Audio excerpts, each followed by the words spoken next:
On March 15, 2011, Martin Sims was wandering down the streets of Carson, California. His clothes were ragged, he was filthy, and gibbering like a madman with a full beard and long, unkempt hair. His body was covered in scars, but he showed no signs of malnutrition. What made Martin's sudden appearance so remarkable? He'd been missing for 3 years. When he was interviewed by police, they asked him where he'd been all this time. They couldn't believe his answer. He'd been trapped in an Ikea since 2008, but this was no ordinary Ikea. This was a dangerous anomaly that would come to be known as SCP-3008. Martin's strange answers in his interview were laughed off by his interviewing officers, who assumed he was either crazy or under the influence of something, but they caught the attention of an SCP Foundation field agent embedded in the precinct. The report was passed up the chain to a local site director who approved a detachment of Foundation field operatives to look into Martin's case. While he was reluctant to lead the Foundation agents back to the offending Ikea, the Foundation can be extremely persuasive.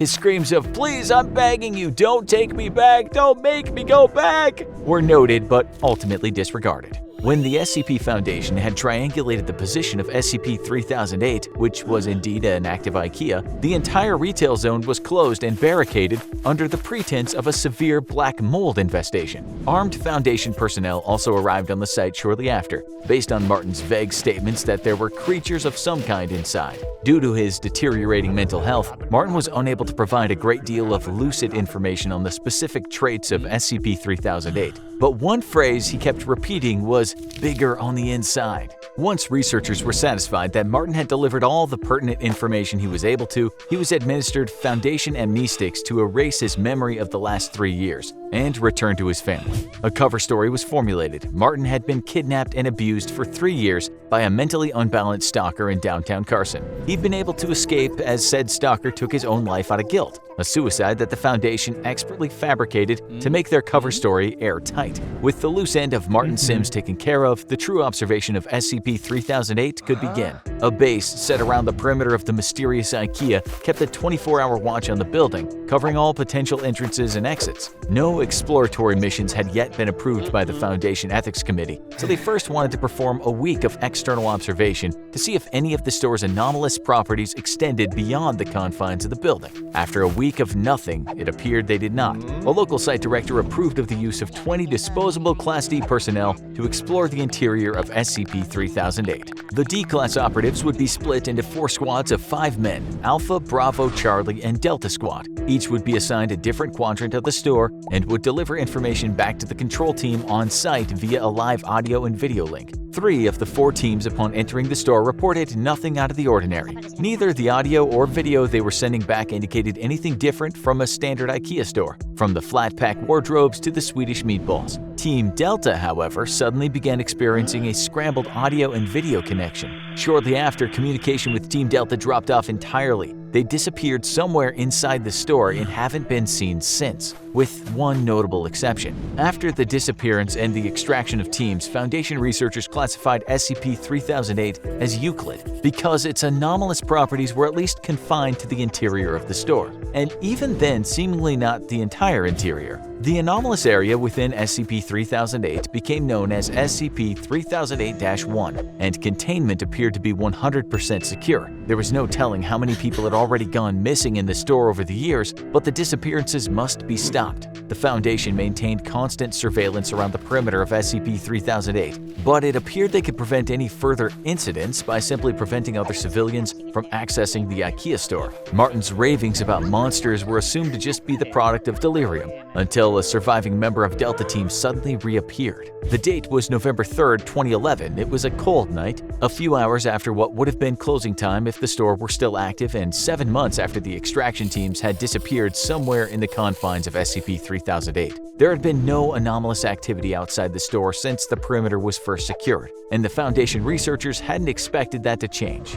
until the last surviving member of Delta Team came barging out of the store's entrance. Startled field operatives were amazed to see him again, but they were even more amazed to see what was following him out of the store, repeating the same phrase, "The store is now closed, please exit the building." Despite the fact that the entity chasing the Delta Team survivor was wearing the yellow shirt and blue pants of an Ikea store employee, the being definitely was not human. It was around 7 feet tall with no visible face. The entity had grossly extended limbs, with each arm being around 5 or 6 feet long and ending in a huge oversized hand. The whole process was so sudden that the field agents present at the perimeter weren't able to save the Delta Team survivor, as the entity reached forward with his freakishly long arms, grabbed him and twisted his head off like a child with a doll. The field operatives present drew their weapons and peppered the entity with bullets. It would later be classified as SCP-3008-2. The being appeared to collapse and die from the physical trauma, at which point it and the body of the former Delta Team survivor were taken for an autopsy by Foundation researchers. There were no biological abnormalities of the body of the Delta Team survivor, so it did not appear that the anomalous properties of SCP-3008-1 had any effect on the physiology of its occupants. He was not malnourished despite being missing for months, and the contents of his stomach looked to be half-digested food consistent with the menu of a typical Ikea store restaurant. SCP-3008-2, on the other hand, raised a number of perplexing biological questions. The autopsy revealed that the creature's clothes were actually part of its body, like an additional layer of skin. The creature lacked blood or any kind of vascular system.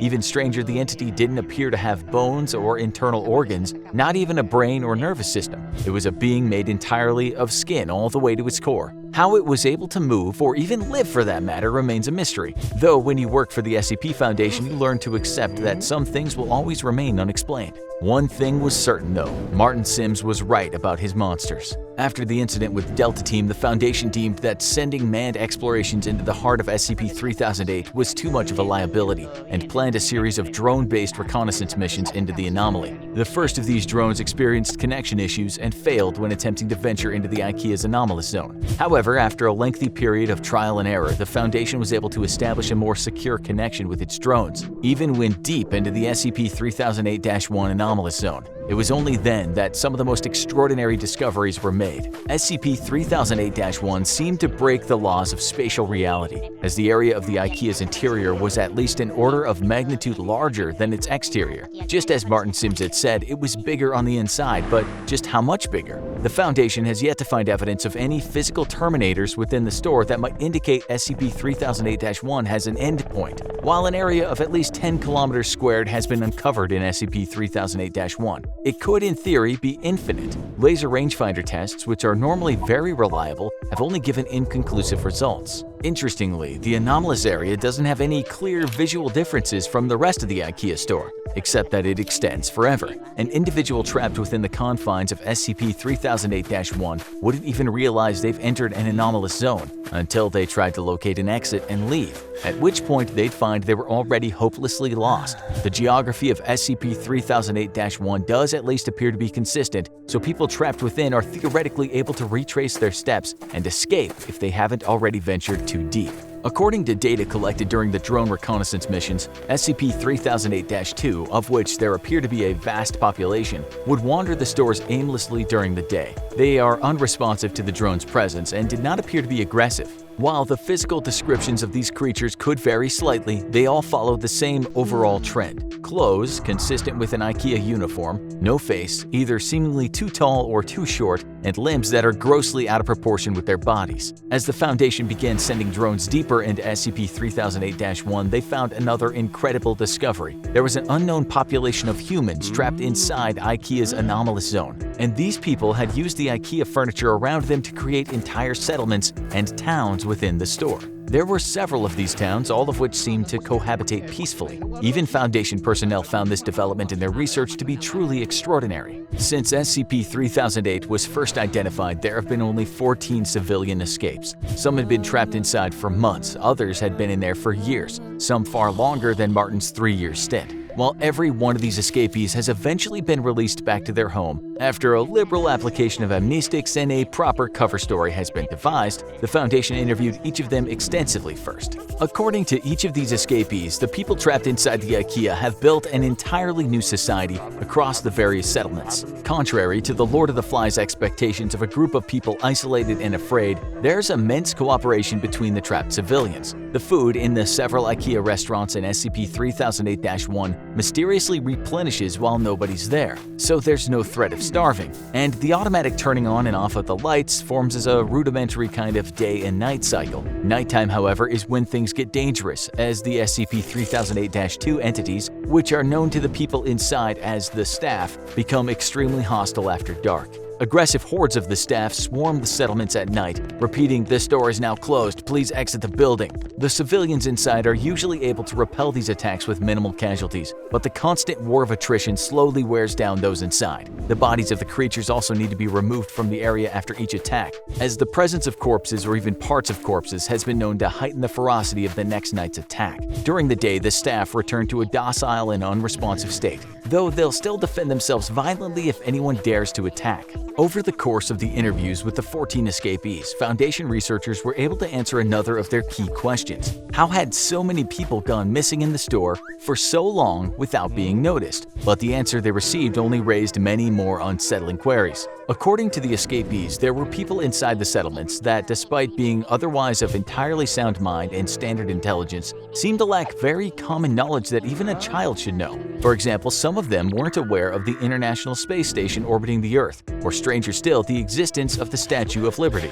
This led the researchers to a frightening conclusion. SCP-3008-1 may not only be a nexus point of multiple Ikea stores in our dimension, it could be connected to Ikeas in every dimension where Ikeas exist. While it only abducts a handful of people from each store over an extended period of time, it suddenly becomes clear how this SCP was able to trap so many people without detection over such a long period of time, which in turn led to an even more terrifying revelation. The SCP Foundation may not have SCP-3008-1 as contained as they thought. It might even be tucked away in an Ikea store somewhere near you, just waiting for you to visit. After all, there's always room for one more.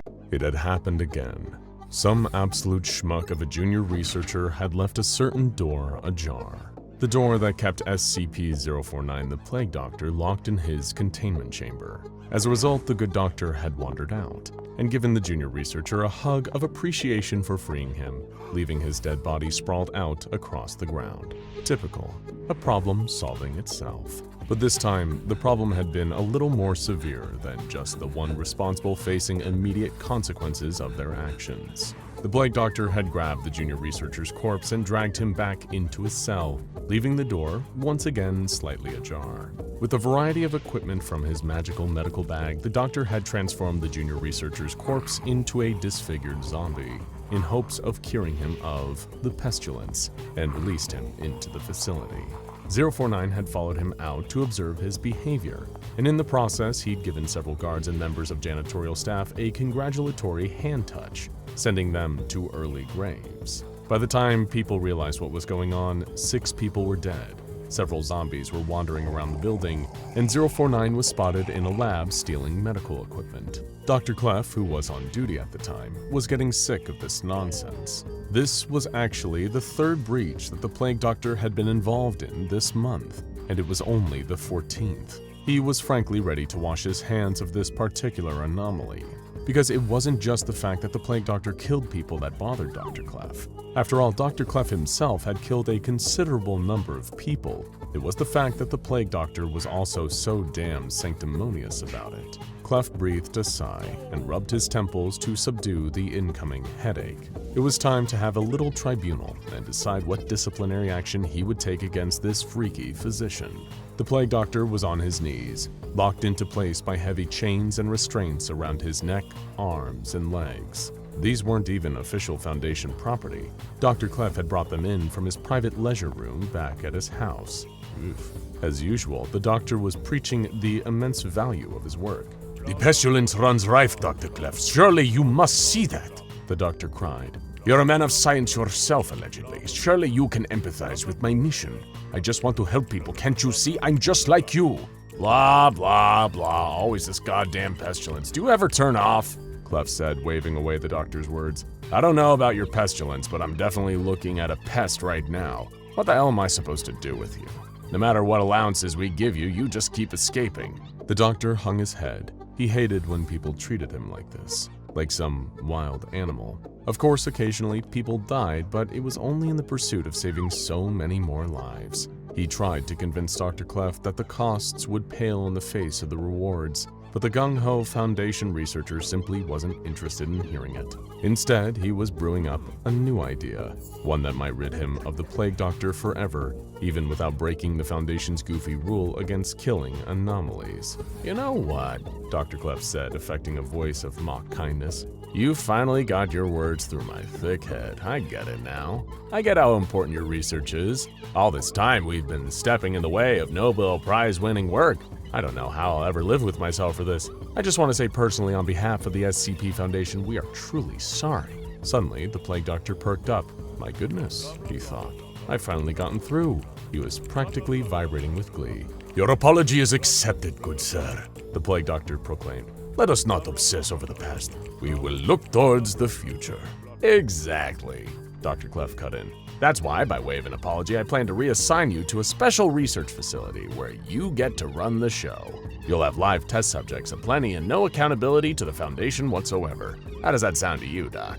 The Plague Doctor somehow rose to his feet despite the chains, perhaps propelled by the sheer force of his love for science. "I suggest we leave at once," he said. "Thank you, Dr. Clef, you kind, kind man. I always knew that you were the reasonable one." Even Dr. Clef had to resist the urge to laugh about that one. Smash cut to the next day, when Dr. Clef, the Plague Doctor, and a group of Mobile Task Force officers were crowded into a helicopter heading towards SCP-3008, also known as the Infinite Ikea. Of course, the Plague Doctor didn't know that. He thought he was heading towards the state-of-the-art research facility that Dr. Clef promised him. Clef, on the inside, reasoned that what this bird-brained moron didn't know wouldn't hurt him. The helicopter landed within the perimeter established around the abandoned Ikea, and the Plague Doctor was herded off the vehicle. He'd bought Clef's lie hook, line, and sinker, and as such was unusually cooperative with the guards. Dr. Clef pointed to the building and instructed the Plague Doctor to head inside and just keep walking. He'd find the test subjects and the facilities soon enough. And why would the Foundation be lying to him? They'd even let him take his medical bag in there. "When you get in there, ask for Hugh. He'll be your lead assistant," Dr. Clef told him. Lead assistant? You mean to tell me I will have multiple research assistants? The Plague Doctor said. Oh, splendid. I cannot wait to meet this Hugh.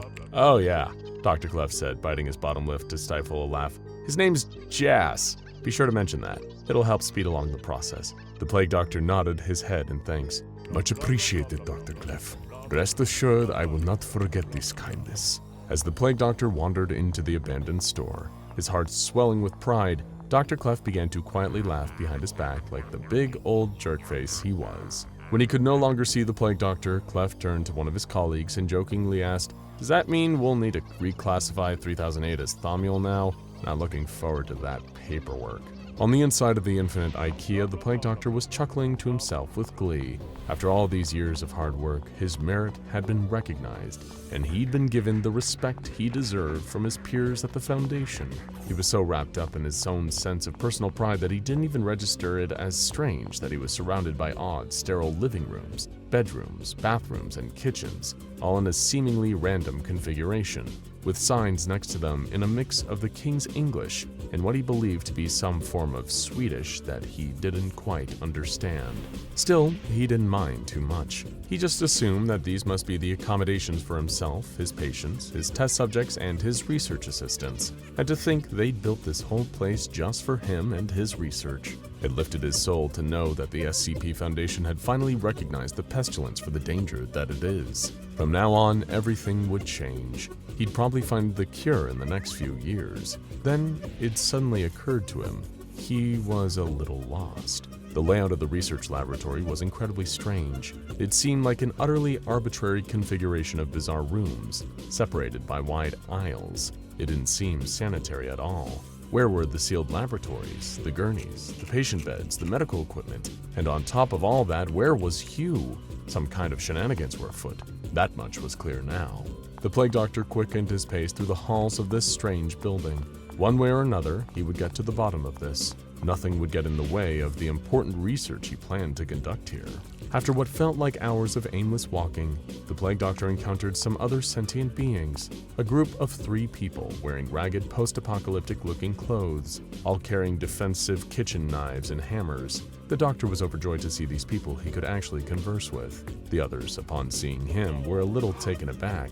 Had some Ren Fair cosplayer somehow accidentally wandered into the building? What on earth was going on here? Excuse me, good sirs, the Plague Doctor called out. I'm searching for a Hugh Jazz. That caused the group to break into laughter, immediately lessening the tension. The de facto leader of the group, Calvin, replied, "Aren't we all?" 049 didn't get it. But these humans nonetheless liked the cut of this new guy's jib. All 3 of them had been in here for at least a year each, and it had been a while since they had a good laugh in this terrible labyrinthian place. Calvin stepped forward, lowering his weapons now that he could see that this weird cosplayer guy didn't seem like a threat. He cleared his throat and asked, "Mind if I ask who you are, fella?" The Plague Doctor was taken aback by this question. "Did they not prepare you in advance for my arrival?" The group shook their heads. "How strange," the Plague Doctor said. "Well, I suppose some proper introductions are in order then. I am your new leader, as appointed by Dr. Clef of the SCP Foundation. I'm a reasonable man, a man of science, and under my leadership, we will be a scientific force the likes of which the world has never seen. Together we will cure the pestilence and save all of mankind." There was a long pause after that. None of the group of humans really knew how to react to this. Calvin thought to himself, "Great, we got ourselves a major space case. Let's get him back to the camp before he gets himself killed." He forced a smile and nodded, pretending to be impressed by the Plague Doctor's bizarre ranting. "Well then, Doctor," he said, "we better get you back to our camp. We're not going to get anything done while we're just standing around, will we?" The Plague Doctor couldn't agree more. He followed the group of his 3 new research assistants further into this incredibly strange scientific building. The Plague Doctor indeed appreciated Dr. Clef putting all this together for him, but he would privately indulge in the thought that Dr. Clef seemingly could not put together a laboratory to save his life. This place was a bizarre, confusing disaster, but he would still make it work one way or another. However, his musings were interrupted when the lights went out. The 3 people with him began gasping in shock and horror. Calvin was repeating to himself, "No, this is impossible. I timed it. I swear I timed it." But the Plague Doctor found their attitude to be utterly baffling. These were supposedly to be intrepid men of science, and yet they were afraid of the dark. It seemed they really did need his leadership to get anything done here. "Follow me, gentlemen," the Plague Doctor said. "It's merely a failure of the lights. I'll get this rubbish sorted out." He began to walk forward as the 3 human beings began to panic behind him, telling him that if he keeps walking, he'll die. He needs to come back. They need to stick together, but he kept walking. He didn't get this far by being a coward after all. At least the others are following him now, wielding their hammers and kitchen knives. He'd whipped them into shape. Then his attention was stolen by something altogether stranger. It was a creature, humanoid but not human, standing about 10 feet away from him, seemingly ignorant to his presence. The Plague Doctor was simultaneously fascinated and horrified by what he saw before him. It was in some kind of yellow and blue uniform, with a hideous, malformed, faceless head and 2 long, tangled arms that it dragged along the floor behind it like an orangutan. It was a truly repulsive, pitiful creature, one that made the Plague Doctor sad to even look at it. Clearly this had to be an advanced case of the pestilence. While the Plague Doctor was filled with scientific curiosity, his 3 human traveling companions were filled with terror. They were still so far away from the camp, and the staff had found them already? Because there's never just one. They're like big, deadly cockroaches. If you can see one, more are on the way. Their best bet is just staying incredibly quiet and trying to sneak past. "Hello there, you poor fellow," the Plague Doctor said, stepping forwards and waving. "It seems you're in dire need of some medical assistance." Calvin and his 2 companions were mortified. So this was how they were going to die? After making the mistake of being kind to a clearly deranged man dressed as a medieval Plague Doctor? What a way to go. The second it heard the Plague Doctor's voice, the member of staff was activated, as were several others in a 10-meter radius. They all suddenly stood upright, muscles taut with violence waiting to happen. They began chanting their dreaded phrase, "The store is now closed. Please exit the building," while converging and running towards the Plague Doctor like a pack of hungry dogs. It was a terrifying sight to behold. But not for the Plague Doctor himself. There were so many of these poor infected people, and clearly the pestilence had not only warped their bodies but broken their minds. After all, this wasn't a store. This was the new research center specifically designed for his research. Dr. Clef would surely never just lie about something like that. He was an honorable man. Then again, maybe that was exactly why Clef had sent him here. So many victims of advanced pestilence would make perfect test subjects, a paradise of research. The Plague Doctor couldn't be happier as a group of 10 staff members converged on him. Calvin and his men could barely look. The new guy may have been crazy, but he didn't deserve to go out like this. However, the last thing they expected was for the Plague Doctor to calmly raise his hands, allowing the members of staff to run right into his deadly touch. In the following moments, all 10 of them were lying on the ground, dead. The 3 men were utterly speechless. What had just happened? Had the man in the strange costume snuck in a secret knife or a silenced gun? Had he gone into some hyper-advanced instant-kill kung fu move that was simply too fast and subtle for them to perceive? Or had he really just killed 10 members of staff in mere seconds just by touching them? The Plague Doctor turned to them and said, "Well then, gentlemen, let us not dilly-dally. Grab one each and we'll carry them to the laboratory on the double."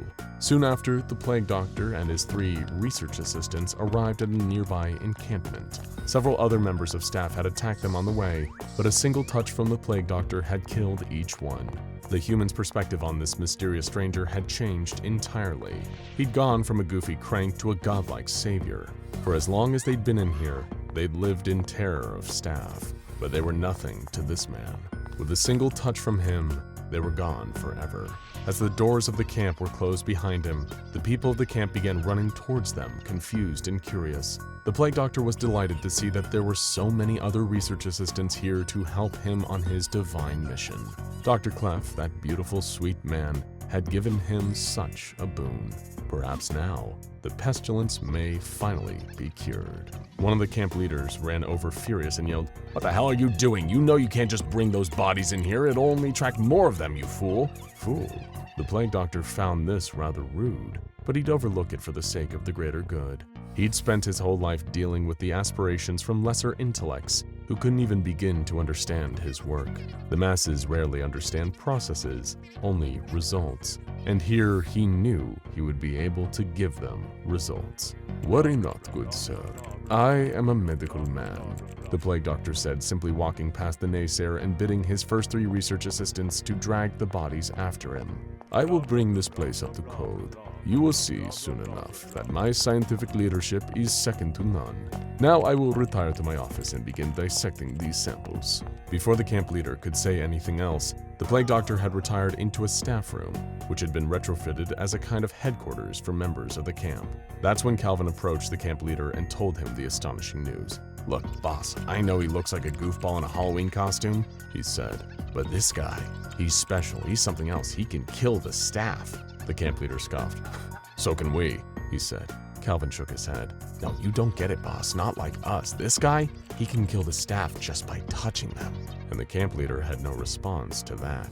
In his new study, the Plague Doctor was dissecting one of the dead staff members and was astonished to see what was happening within. The creature had no organs. It was simply that strange, slightly yellow tissue all the way down.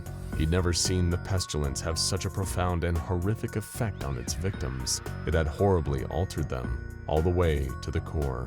Was this what the Great Dying was truly capable of in its later stages? The Plague Doctor shuddered, both with horror and scientific excitement. He'd barely been here a day, and he'd made some of the most incredible discoveries. He took fastidious notes on these new revelations, feeling the picture coming together in his mind. His deep scientific thoughts were interrupted by the door opening, and Calvin and the camp leader stepped in. The camp leader was different than before. He had none of the bluster and arrogance of his first words. He showed fealty, like he was standing in the presence of a divine being. I'd like to formally welcome you to our camp, Doctor," the camp leader said. "We're extremely fortunate to have you here. Please, if you need anything, don't hesitate to let us know. We are truly at your service." The Plague Doctor was delighted to hear this. With a polite nod, he replied, "More test subjects like these will do just fine, good sir. I believe I am very close to a breakthrough here." I've always hated shopping for furniture. Grocery shopping? They've got cake, cheese, and beer. Sounds perfect to me. Clothes shopping? Sure, I'll pick up some new jeans, that's a fine Saturday afternoon. But shopping for household items, pushing through the crowds of broke college students and bickering couples on the hunt for coffee tables and TV stands, all 20-page instruction books, a dozen wooden puzzle pieces, and tiny little screws that disappear into your carpet the second you take them out of the package, that's my own personal hell. So when my wife Brenda, the love of my life, my light in the darkest of times, asked me to go to Ikea with her to pick up the Glossstad sofa she found online, plus a few other essentials for the new house, I was reluctant to say the least. But love won out, and I just couldn't say no to those eyes, or the promise that we'd pick up my favorite takeout on the way home. It would be a quick trip. We run in, we grab the sofa, and maybe a high-list shelving unit for her office, and we head back out. 1 hour tops. Well, some mad god of chaos and cheap furniture must have turned his hateful eye on me. I've been walking for hours, and nothing has changed. I knew Ikea was big, but this seems impossible. It's like the store never ends. I kept calling out her name, Brenda, but there's no response.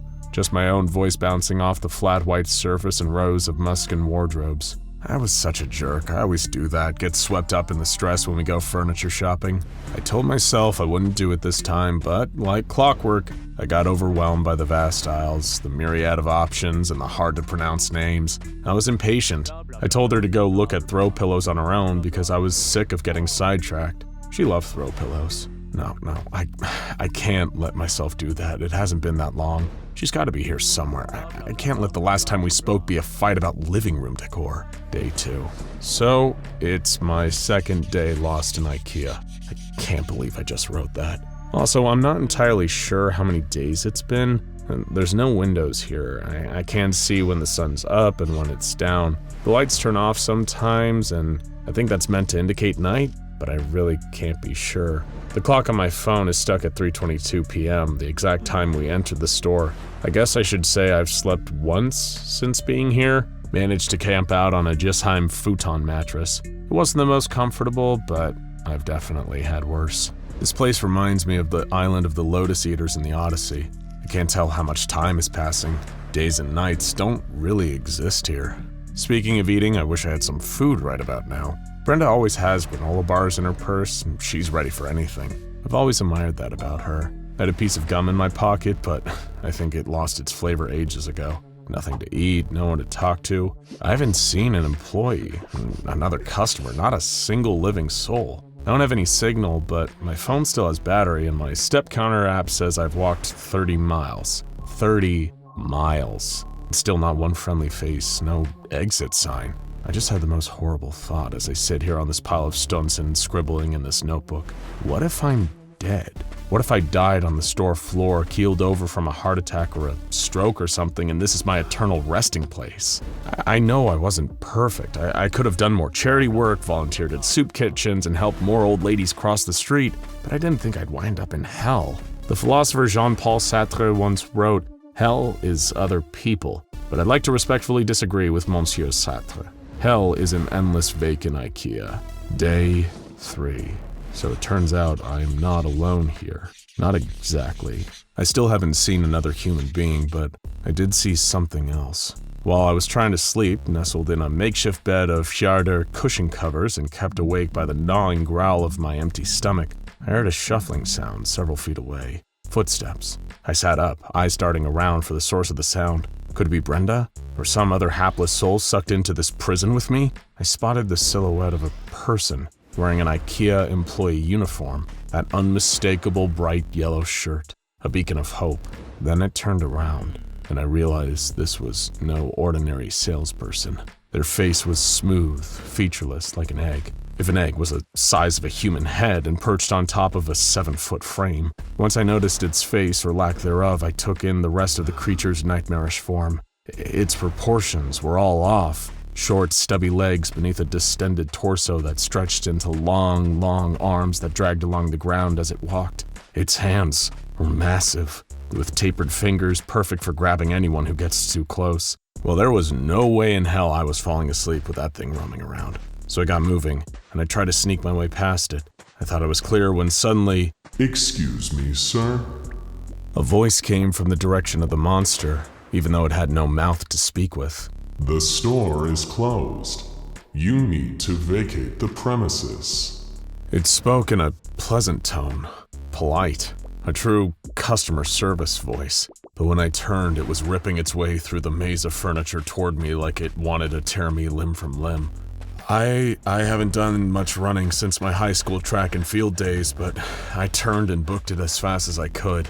It didn't matter that it was dark. It didn't matter that I could trip at any second and land face first on a lamp or a sharp corner of a table. I had to get as far away from that thing as possible before I found out firsthand what exactly it did to trespassers. But my stamina isn't what it used to be, and I could feel exhaustion catching up to me. I could hear the thundering of the creature's footsteps as it gave chase, and I knew my heart couldn't keep this up much longer. So I did what I used to do when I was a kid and the big neighbor boys tried to beat the crap out of me on my walk home.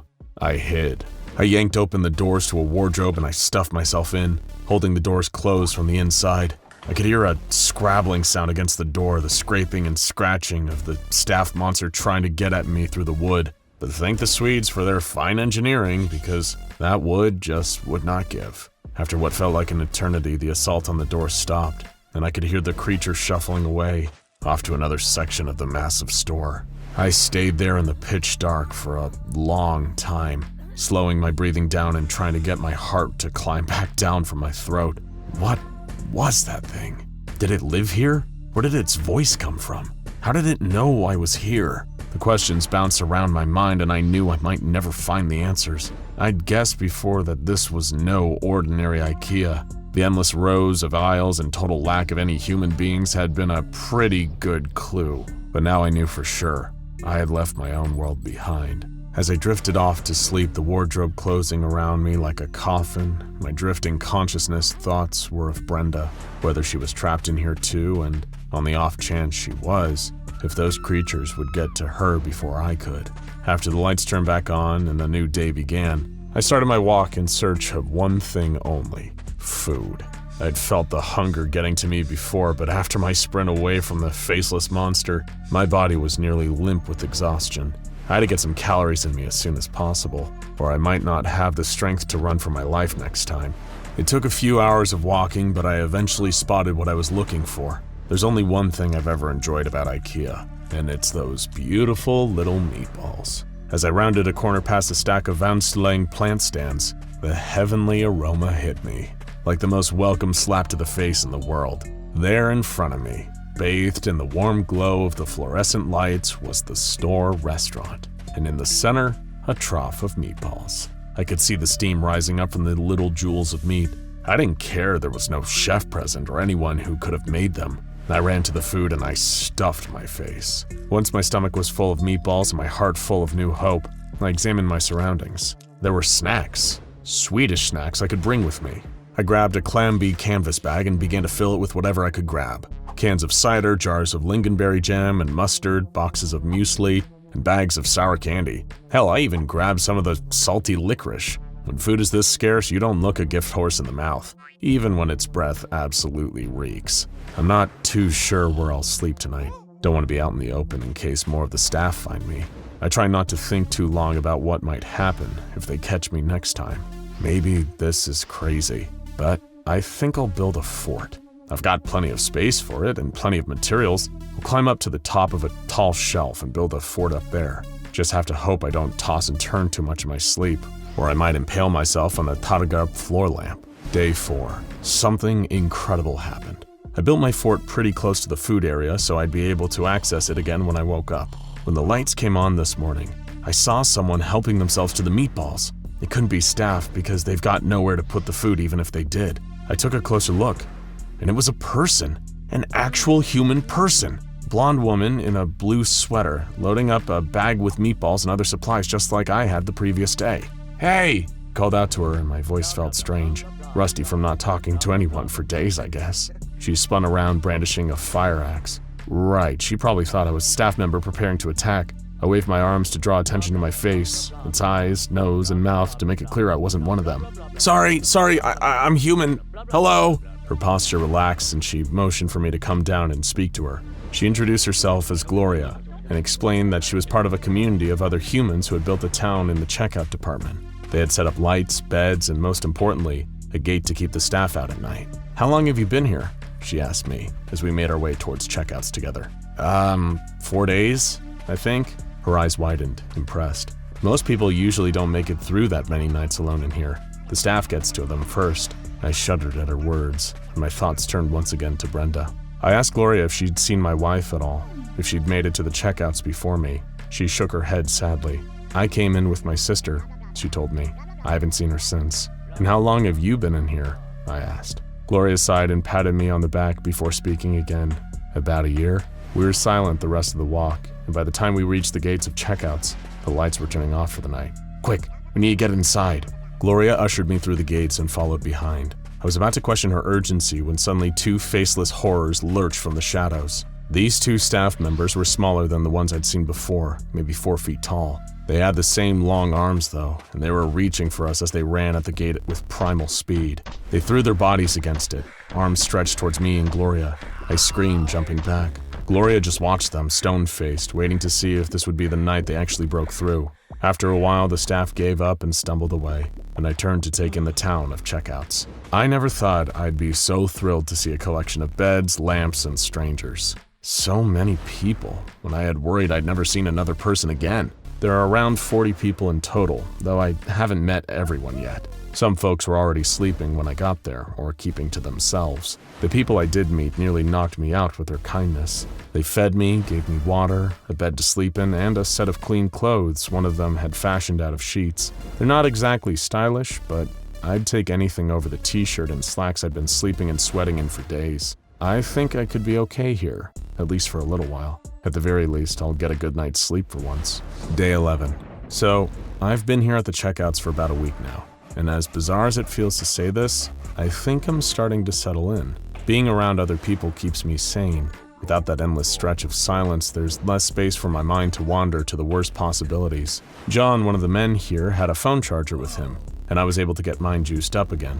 There's still no signal, but I had a few movies saved, and plenty of podcasts. I've been listening to a true crime show with some of the other people here, distracting ourselves from our own horror with the tale of somebody else's. We gather around, break into the rations we gather during the day, and even crack open some of the cider, while we listen to the silky-voiced narrator to take us through the story of bloody murder in a small town.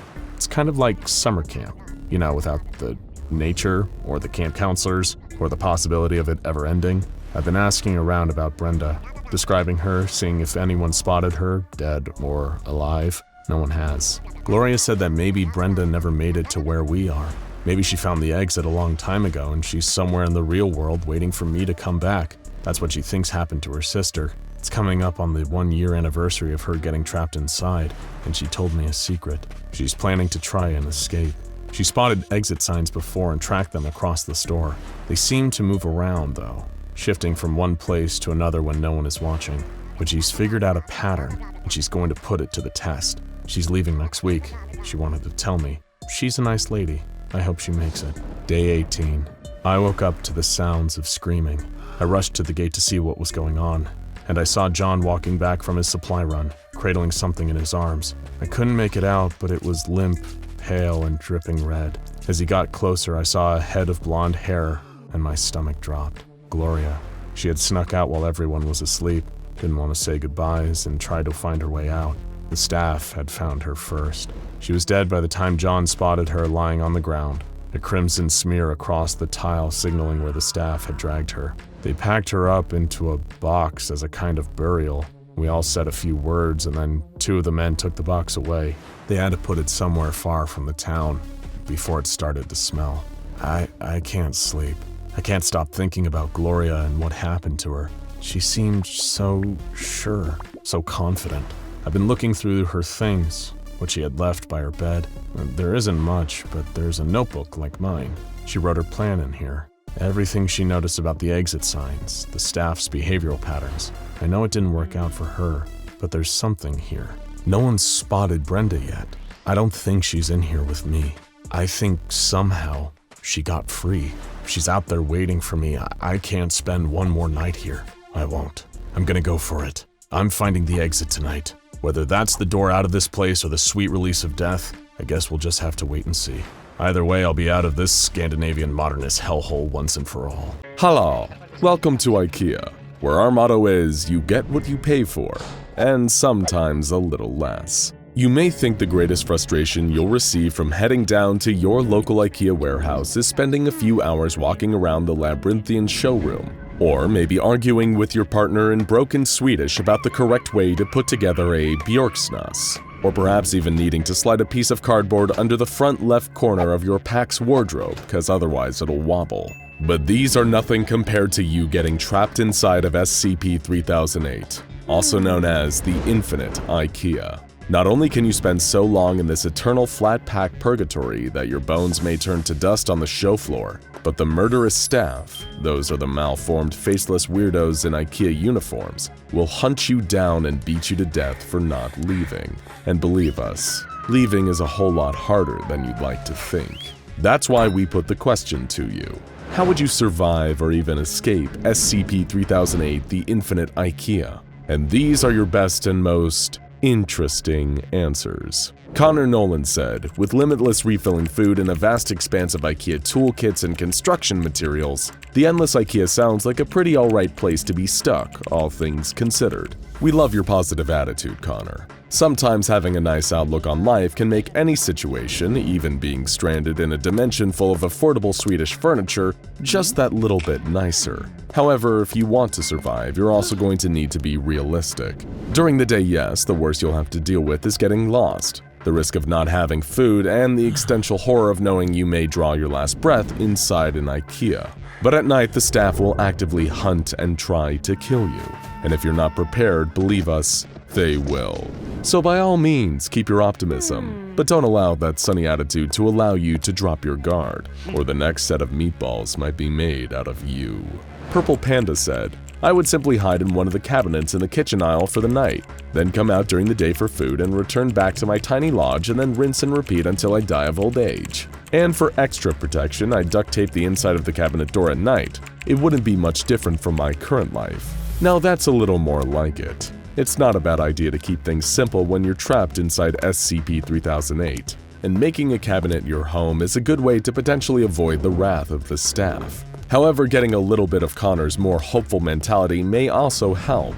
After all, why resign yourself to dying inside the Ikea when you can keep the fires of hope alive? Like the kind of flames produced by a lovely Sinlig scented candle, available at Ikea for $1.49. Dirt said, dig a hole. Just dig a giant tunnel system underground and put rugs over the entrances. Have tunnels going to sources of food, water, etc. Staff won't find you if you cover your entrances. You might say, however, where do we get digging tools? The garden section, or just make them. This would be a long project, so you would most likely have to stay in a small base until you dig enough. This idea is certainly ambitious. Your biggest problem is probably that the only digging equipment available in Ikea is the Grasmaro, a $4.99 set of 3 gardening tools including a tiny hand shovel. Given that the actual layout of the Ikea appears unpredictable and ever-expanding, it would also be incredibly difficult to properly plan and create tunnels, even if you had decades to do it. Though, of course, maybe you're an expert tunneler, and if that's the case, we apologize sincerely for besmirching your honor. Llama Fan said, I would make a wall of toilets and live off of crayons. We have good news and bad news. The good news is that Ikea stocks the Mala 12-piece crayon set, giving you a delicious variety of colors to try while trapped in the Infinite Ikea. The bad news is that these crayons have pretty much no nutritional value. So your Flushing Fortress may actually become a porcelain prison as your body and mind slowly give out from a lack of sustenance. Getting bludgeoned to death by the staff inside of your toilet tower would probably be a mercy in the end. GW said, I would honestly stay if I got stuck there, with things like when day breaks over the horizon. Build a home on the steel supports overhead using a pull-up ladder to get up and down and live as comfortably as possible. This is certainly a valid point. A number of horrific XK-class end-of-the-world scenarios, like SCP-001, the dreaded When Day Breaks event, wouldn't actually affect the inside of the Infinite Ikea, seeing as its lights function as a kind of internal sun. And if it's high enough above sea level, you wouldn't have to worry much about climate change either. The staff trying to beat you to death every night may put a damper on things, though.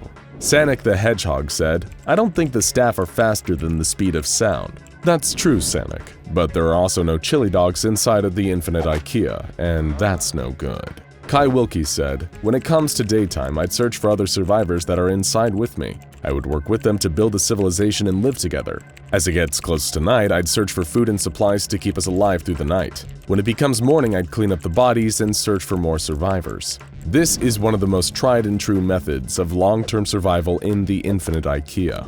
However, as you'll find with almost everything in life, it is easier said than done.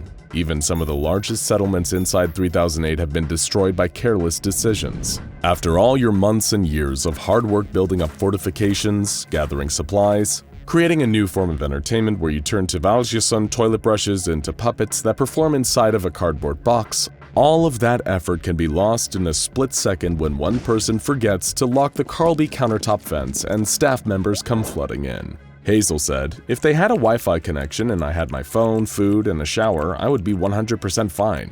And maybe a TV? Good news! IKEA has Wi-Fi and food. Bad news. Unless you can, by some act of pure luck, find the staff quarters, there's unlikely to be a shower in the building.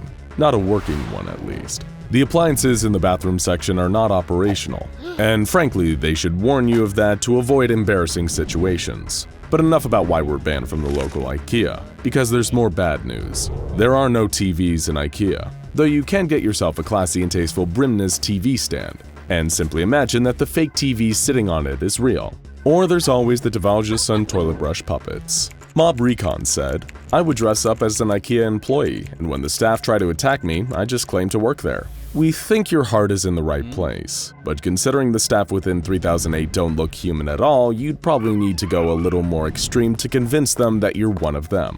Like Grayson K. Grayson K said, "I remember from one video about SCP-3008 that the staff are completely empty. They have no organs at all, so what someone could do is just wear the hollowed-out staff as a costume to move among other staff at night. See, that's dedicated to the performance. True, frightening dedication. Seeing that the staff aren't exactly crafty, this could actually work. However, if your disguise is good enough to fool other members of the staff, then there's a good chance that other survivors living in 3008 might think you're actually a member of the staff running around at night. And you may end up taking a Vorda chef's knife to the face." $9.99 in the kitchen section. Random user said, "As soon as night comes, I'd simply lock myself in the nearest bathroom with some furniture and cry. Then when the morning comes, I'll get my daily rations and the cycle repeats." Not a bad idea. We personally use this method in our own lives every single day, and we're not even trapped in the infinite IKEA.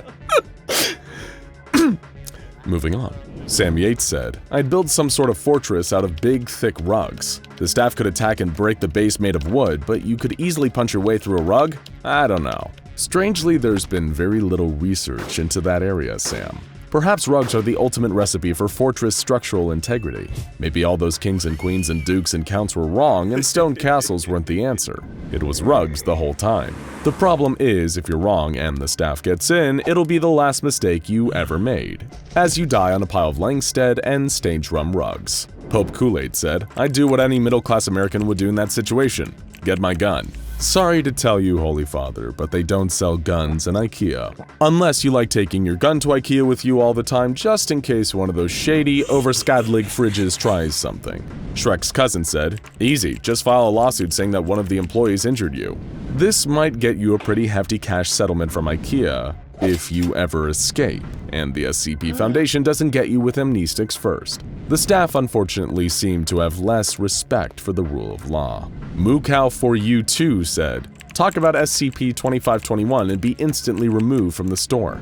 This would be a method to escape, yes, but we can't promise you'd like where it takes you any more than SCP-3008. Tiny Sarv said, "I would tell the staff that they should let me see their manager for the poor customer service, and if I die, so be it." The little-known SCP-3008-3, also known as the Karen. The one entity found within SCP-3008 that is perhaps even more terrifying than the staff. You can definitely try this technique, but we can't promise it will get the results you want. There doesn't seem to be an entity above the staff that is controlling them, or even managing their schedules and days off like Demon Dan's unseen supervisor. But if there was, it would likely be something even more terrifying than the staff. And you would probably think that the staff is doing an okay job. And if you don't like it, you can take your business elsewhere. Dawawa said, "I'd simply die." Hey, we appreciate your honesty at least. But we think it's generally better to hold on to hope. Try your best to survive and perhaps even escape this terrifying anomalous situation. After all, you're only truly out when you count yourself out. P&Q Cowboy Channel said, I would start to worship the staff and even give them sacrifices. This is definitely a creative solution, but not one that we actually think would solve anything. After all, the staff aren't actually sentient beings. They seem to act on pure instinct, attacking any interlopers within the store at night. So no amount of sacrifices will ever truly appease them. You're better off teaming up with other humans and fighting for survival. Grace said, I'll eat the monsters, they look delicious. Well, thank you for sharing, Grace. And as for the rest of you, if you ever find yourself inside the infinite Ikea and you happen to see Grace prowling the showroom near you, then perhaps keep your distance. Especially if she looks hungry. If she's willing to eat the staff, who knows what else she's capable of. Fortnite Stuff said, I would survive in a weird way. I would die, then I would be out. While we suppose you would technically be out of the infinite Ikea in a grim existential sense, we think you may have misunderstood the meaning of survive there. But don't worry, you'll be able to learn about all that and more from our new sister channel, Words Explained. Okay, I made that up. Sorry. Mr. Derp said, as someone who has been in several Ikeas, never use the men's room. Ooh, God. We're so sorry. We can only imagine the horrific things you've seen. It'll probably make 682 shudder in fear. Kiru-chan said, I would build a community inside and make myself the leader. Make people fight and find food on my behalf. Nothing is better than being lazy and having people at your command. While all of the strange communities within SCP-3008 do require a leader, if you try to install yourself as some kind of flat-pack dictator, chances are you're going to get overthrown during a revolution and exiled. At which point you'll probably be killed by the staff. The message, be nice to people. Kindness costs nothing after all. And if you're going to be trapped in an Ikea with a bunch of strangers for potentially years on end, you're going to want them to actually like you. Toxic Dynamics said, I would just watch the infographic show's video You versus SCP-3008 and do what they say. Yes, that is an excellent video containing everything you need to know about surviving your time in SCP-3008. I think we should all watch it and then subscribe to the infographic show for more great videos every day. And of course, ring the bell to turn on notifications. That's the best idea we've heard all day. And there we have it, folks. Thanks to everyone for sending in their thoughts and ideas. If you want to be involved in the next one, keep an eye on our community post for the next opportunity for you to throw in your 2 SCP cents. And in the meantime, maybe do your furniture shopping online. Oh god, I'm trapped in the infinite Ikea. How long have I been in here? Can I get out? How can I get out? How can I survive the vicious staff of the infinite Ikea and work with the other survivors in this terrifying endless building? Okay, let's start from the beginning. Day 1. I'd come to this flat-pack nightmare with my lovely wife Brenda to pick up some stupid sofa she saw online. We could have ordered it in, but me being a cheapskate and a fool, instead decided it'd be a dandy idea to head in and pick it up ourselves, even though I can't stand shopping in these giant stores. Of course, it didn't take long for us to get separated. I was wandering around just pretending I knew what I was doing, surrounded by unfamiliar people. Then, not surrounded by any people at all. Like the complete doofus I was, I'd somehow gotten lost. Just needed to find my bearings again, and then I could call Brenda to come save me. But I never did find my bearings. The hours went on, and I was still lost. Day 2. My dominant emotion on this day was nothing more than sheer humiliation, knowing I'd been bested by a damn Swedish furniture store. I spent the night before sleeping on a futon, wondering how I'd gotten myself into this flat-pack calamity. I spent the day searching for food, my confusion and exhaustion increasing by the moment. For a while, I even entertained the idea that I might have died and gone to some Nordic hell.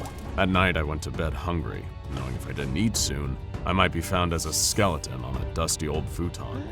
God, I can't end like this. I can't die on day 2. Day 3. I continued my journey through the labyrinthian bowels of the Ikea, disoriented by the endlessly iterating collections of cheap furniture. You know, there was something terrifying about the emptiness of it all. This affordable but impossible to assemble void. Starvation has always been one of the most horrific deaths, hasn't it? You could only imagine my relief when I saw the figure standing a few feet in front of me, dressed like a member of Ikea staff. I'd found salvation. I'd found someone who could help me out of here. But when I approached, I realized something was horribly wrong. This wasn't a human being standing before me. It was a monster. The being I'd later come to know is called the Staff by the many people who fear them. It chased me, repeating, "The store is closed, you need to vacate the premises," flailing for me with its long, frightening limbs. I only survived day 3 because I locked myself in a closet and just waited while it hammered against the wood with its fists. Once the night was over, it left and I was able to escape. Day 4. I was feeling some intense hunger pangs on this day. Not to mention the fact that I now knew there were monsters out there just waiting to beat me to death if they caught me when the lights turned down. Needless to say, I wasn't in the best headspace and I didn't have enough charge on my phone to justify opening up my meditation app. Then I found Nirvana. I found the cafeteria stocked full of delicious, warm Swedish meatballs. You know, no food has ever tasted so sweet to me. And this delicious meal also gave way to one of the most exciting new developments, Gloria. Gloria was a veteran. She taught me everything I needed to know about this place. Even on the first day I met her, she felt like someone I'd known for years. It was her that took me back to her home in this place. A little fortress made of Ikea furniture filled with a whole community of other people trapped in there. It was like being allowed into the Garden of Eden.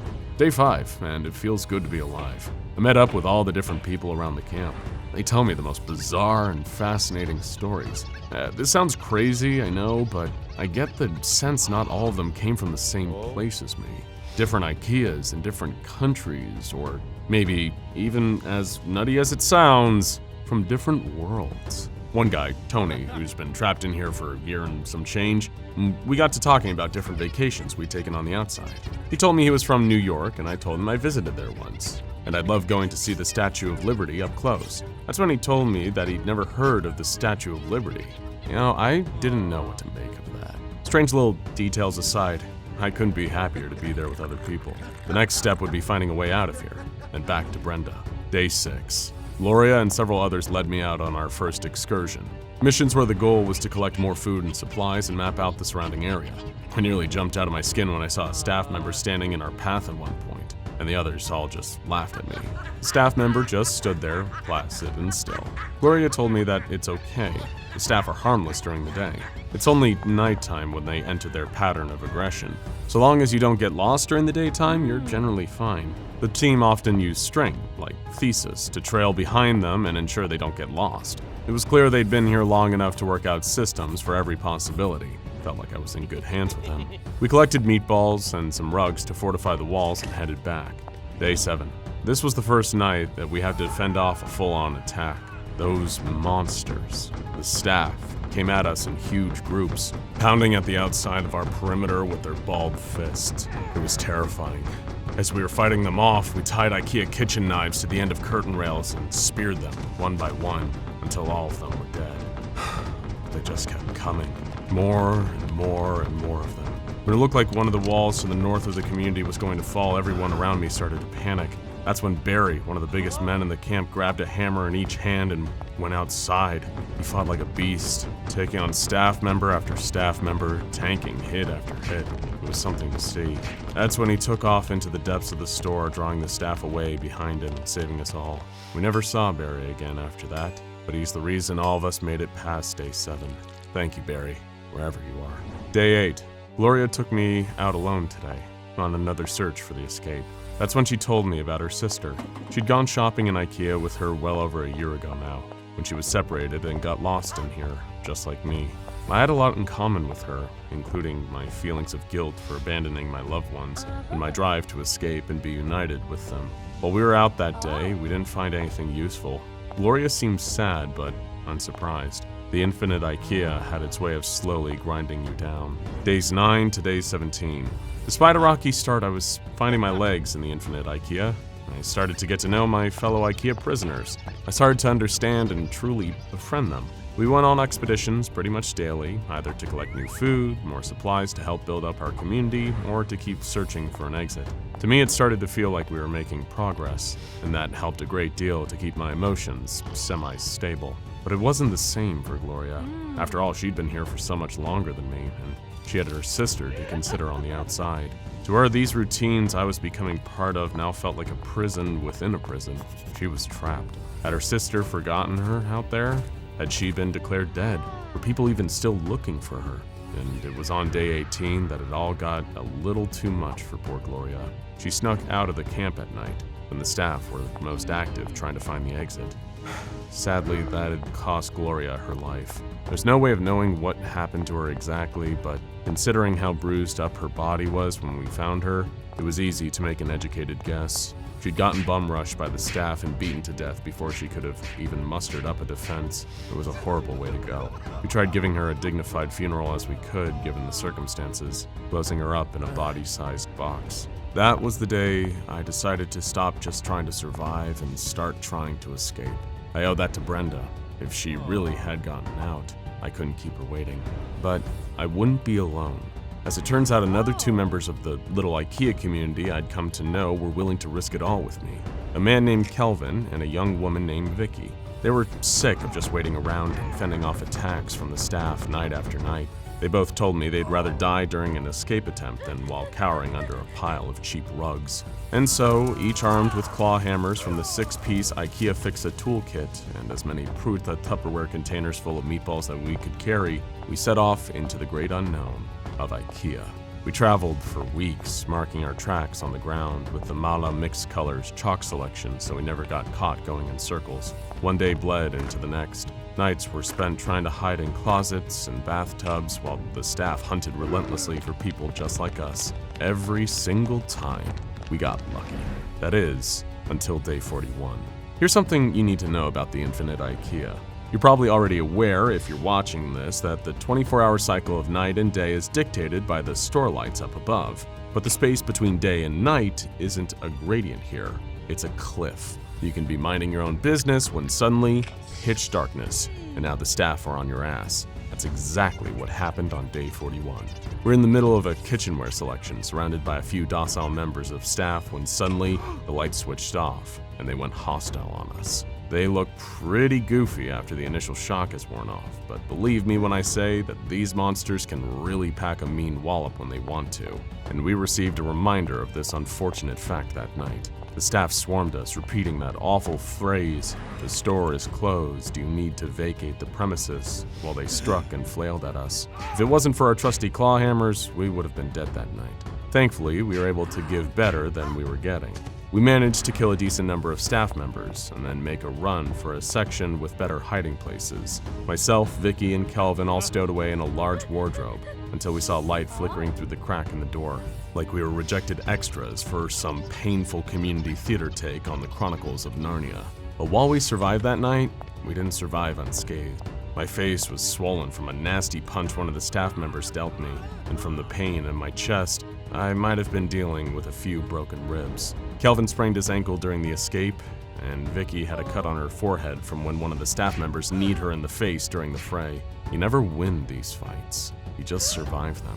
We made a temporary camp in the area where we could rest and recover, as well as shaking off the justifiable fear of death or grievous harm that dampened our resolve to get out of this place. That took us to day 53.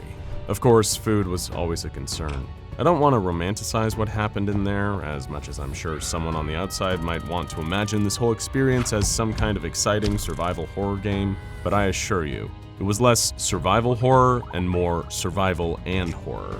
Meaning not only are we suffering from constant fear, stress, and paranoia for our safety in here, but we also need to keep ourselves fed and watered.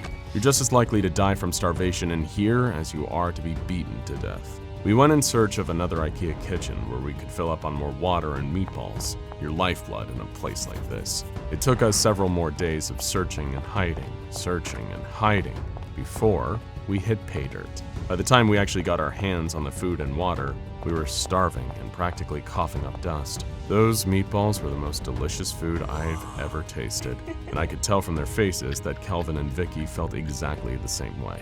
Though at the moment, I told myself when I get out of here, I'd never eat another meatball. It'd probably give me war flashbacks, or I guess store flashbacks. We filled up our Tupperware and shoved them back into our Ikea-proving backpacks. Then we needed to keep moving, keep searching, and keep marking the ground behind us as we fanned out into the great flat pack yonder, avoiding confrontations wherever we could. The three of us still had no idea what insanity was waiting for us out there. We had no idea that there were even more dangerous things than the staff lurking in the shadows. Day 68. Of course I kept count, writing it down on the back of my Jetlick coloring book. Trust me, when every night could mean a horrible death, you keep track of the nights. Not a single one of them escapes you.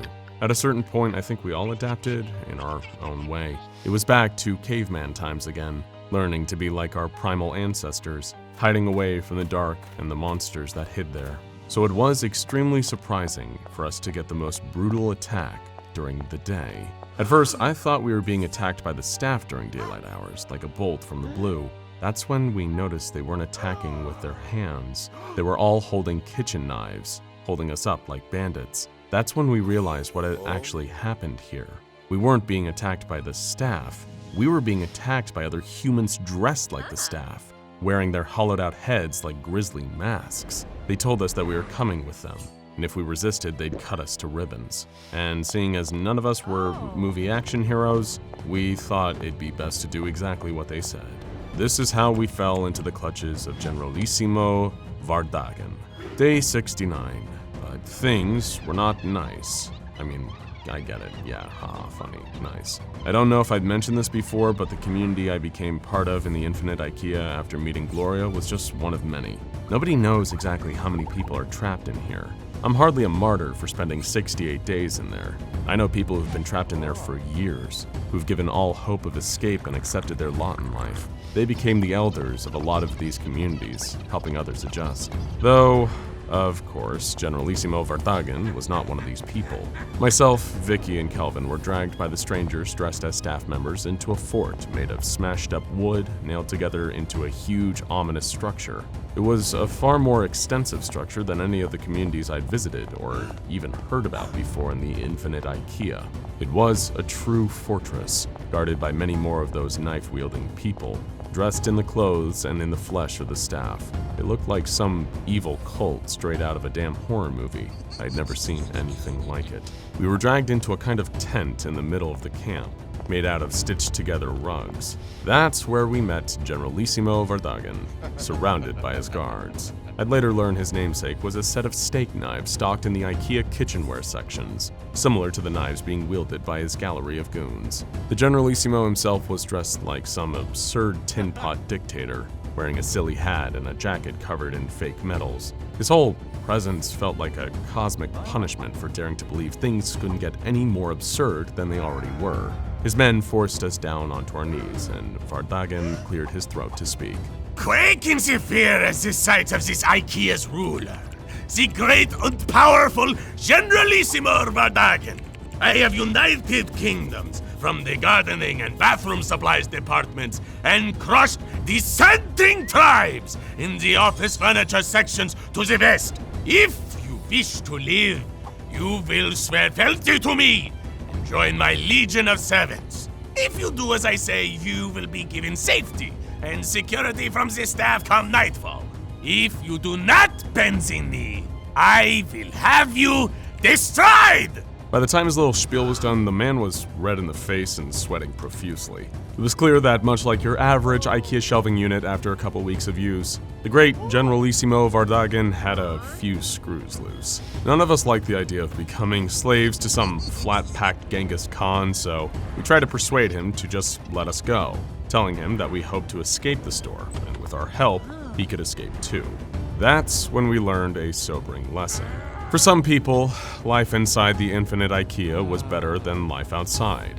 In the real world, the Generalissimo had been a twice-divorced ex-salaryman with nothing to his name but debts and regrets. But here, he was a demigod, a leader among the rest of us mere mortals. Why would he ever want to go back to the world that had given him nothing and taken everything?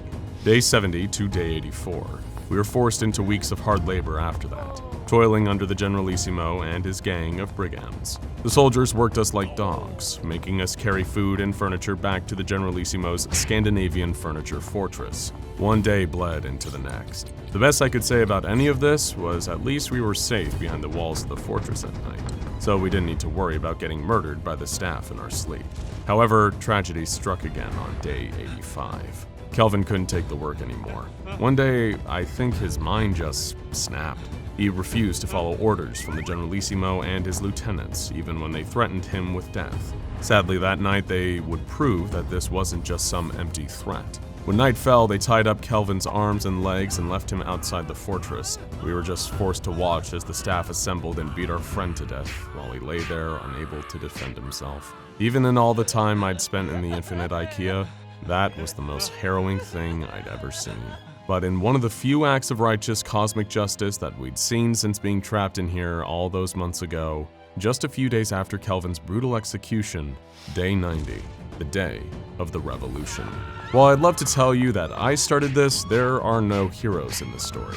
I just happened to be the one telling you about it. Some internal conflict between the Generalissimo and his men boiled over into a kind of civil war that tore the fortress apart from within. Vicky and I escaped, but in different directions. I'd like to imagine she got out in the end. It helps me sleep at night. But one thing I will tell you, Generalissimo Vardagan found out what happened to tyrants, big and small, when his closest confidants give him the Julius Caesar treatment with the knives from which he took his name. I don't think there's anything wrong in taking a little joy in that. For days afterwards, I just walked. I felt so empty, but I refused to just lay down and let myself die. Even though so much of the hope had been beaten out of me, I couldn't betray Brenda by just giving up in here. It wouldn't be right. It just wouldn't be right. The days ticked on and nothing changed. I had no food, no weapons, and I was getting so tired. Then night fell, and the staff started chasing me. They seemed even more aggressive than before. I couldn't fight. All I could do was run. I ran and I ran and I ran, not even looking where I was going as the crowd of staff started catching up with me. Getting closer and closer, I ran until there was a doorway before me. I didn't even think. I just was trying to get away. That's when I noticed that the store's roof was no longer above me. For the first time in 100 days, I was once again tasting fresh air. That's right, folks. On day 100, I was out. I truly made it out. This victory, however, was short-lived. A group of about 6 staff members burst out of the front door behind me, charging towards me with ferocious speed. I couldn't move. All I could do was grit my teeth and wince, ready to accept my death at what had otherwise been the high point of my recent life. What a depressing irony that would be. But instead, gunshots rang out through the air. A hail of bullets cleaved through the staff members, dropping them to the ground mere feet away from me, stone dead. That's when I turned to see a group of men with assault rifles and tactical gear walking towards me. In any other situation, this might have been terrifying, but right then, it was the happiest moment of my life. These men took me away from the parking lot of what is now an abandoned Ikea. They told me they were from a group called the SCP Foundation, and that I'd been declared missing for some time now. I didn't care about any of that. I just asked them if Brenda had gotten out. If she hadn't escaped too, then this was all for nothing. You can't even imagine my relief when they told me that Brenda was never even trapped. She was the one who reported my disappearance after I dropped off the face of the earth in what she thought was a perfectly normal Ikea shopping session, before that building was shut down and cordoned off under some less insane pretense. But Brenda was alive and safe, and I'd get to be with her again. I have no shame in telling you I cried, but I'd like to specify that they were absolutely tears of joy. The men from the SCP Foundation told me that they'd give me a medicine that had helped me forget all this after I told them my story, and there's no part of me that has a problem with that. Some things are better left forgotten. But before the SCP Foundation wipes it all away from my mind and I get to go live with my beloved wife once more, this was how I survived 100 dreadful days in the infinite Ikea. It was such a normal morning, almost comically uneventful. For the first time in what felt like forever, the morning newscasts had very little to say. They covered Fashion Week, some protests in the Capitol, a new health craze sweeping the nation, a funny viral video of a dog eating a pancake, the inspirational story of a young boy from the Midwest beating cancer, a minor political scandal out of Tallahassee, Florida that nobody would remember in a week, a round of interviews with an expert who'd written a new book about the long-term effects social media might have on our children. None of them knew back then that long-term was a luxury they couldn't afford. People went to work, to school. Some took the day off. Plenty took walks or jogs, deciding to exercise outside for a change. After all, it was such a beautiful sunny day out. What a terrible shame it would be to waste the light indoors. People were sleepwalking, so placidly, blissfully unaware of what was rattling down the tracks towards them. It was an uncharacteristically slow day down at Site 19. There hadn't been any containment breaches in over a week. A couple of new anomalies had been brought into containment, one safe class and one Euclid, but neither were the kind that was likely to bring the SCP Foundation any trouble. Right now, the biggest threat facing their employees seemed to be boredom, and they definitely take that over any other members of their rogues gallery.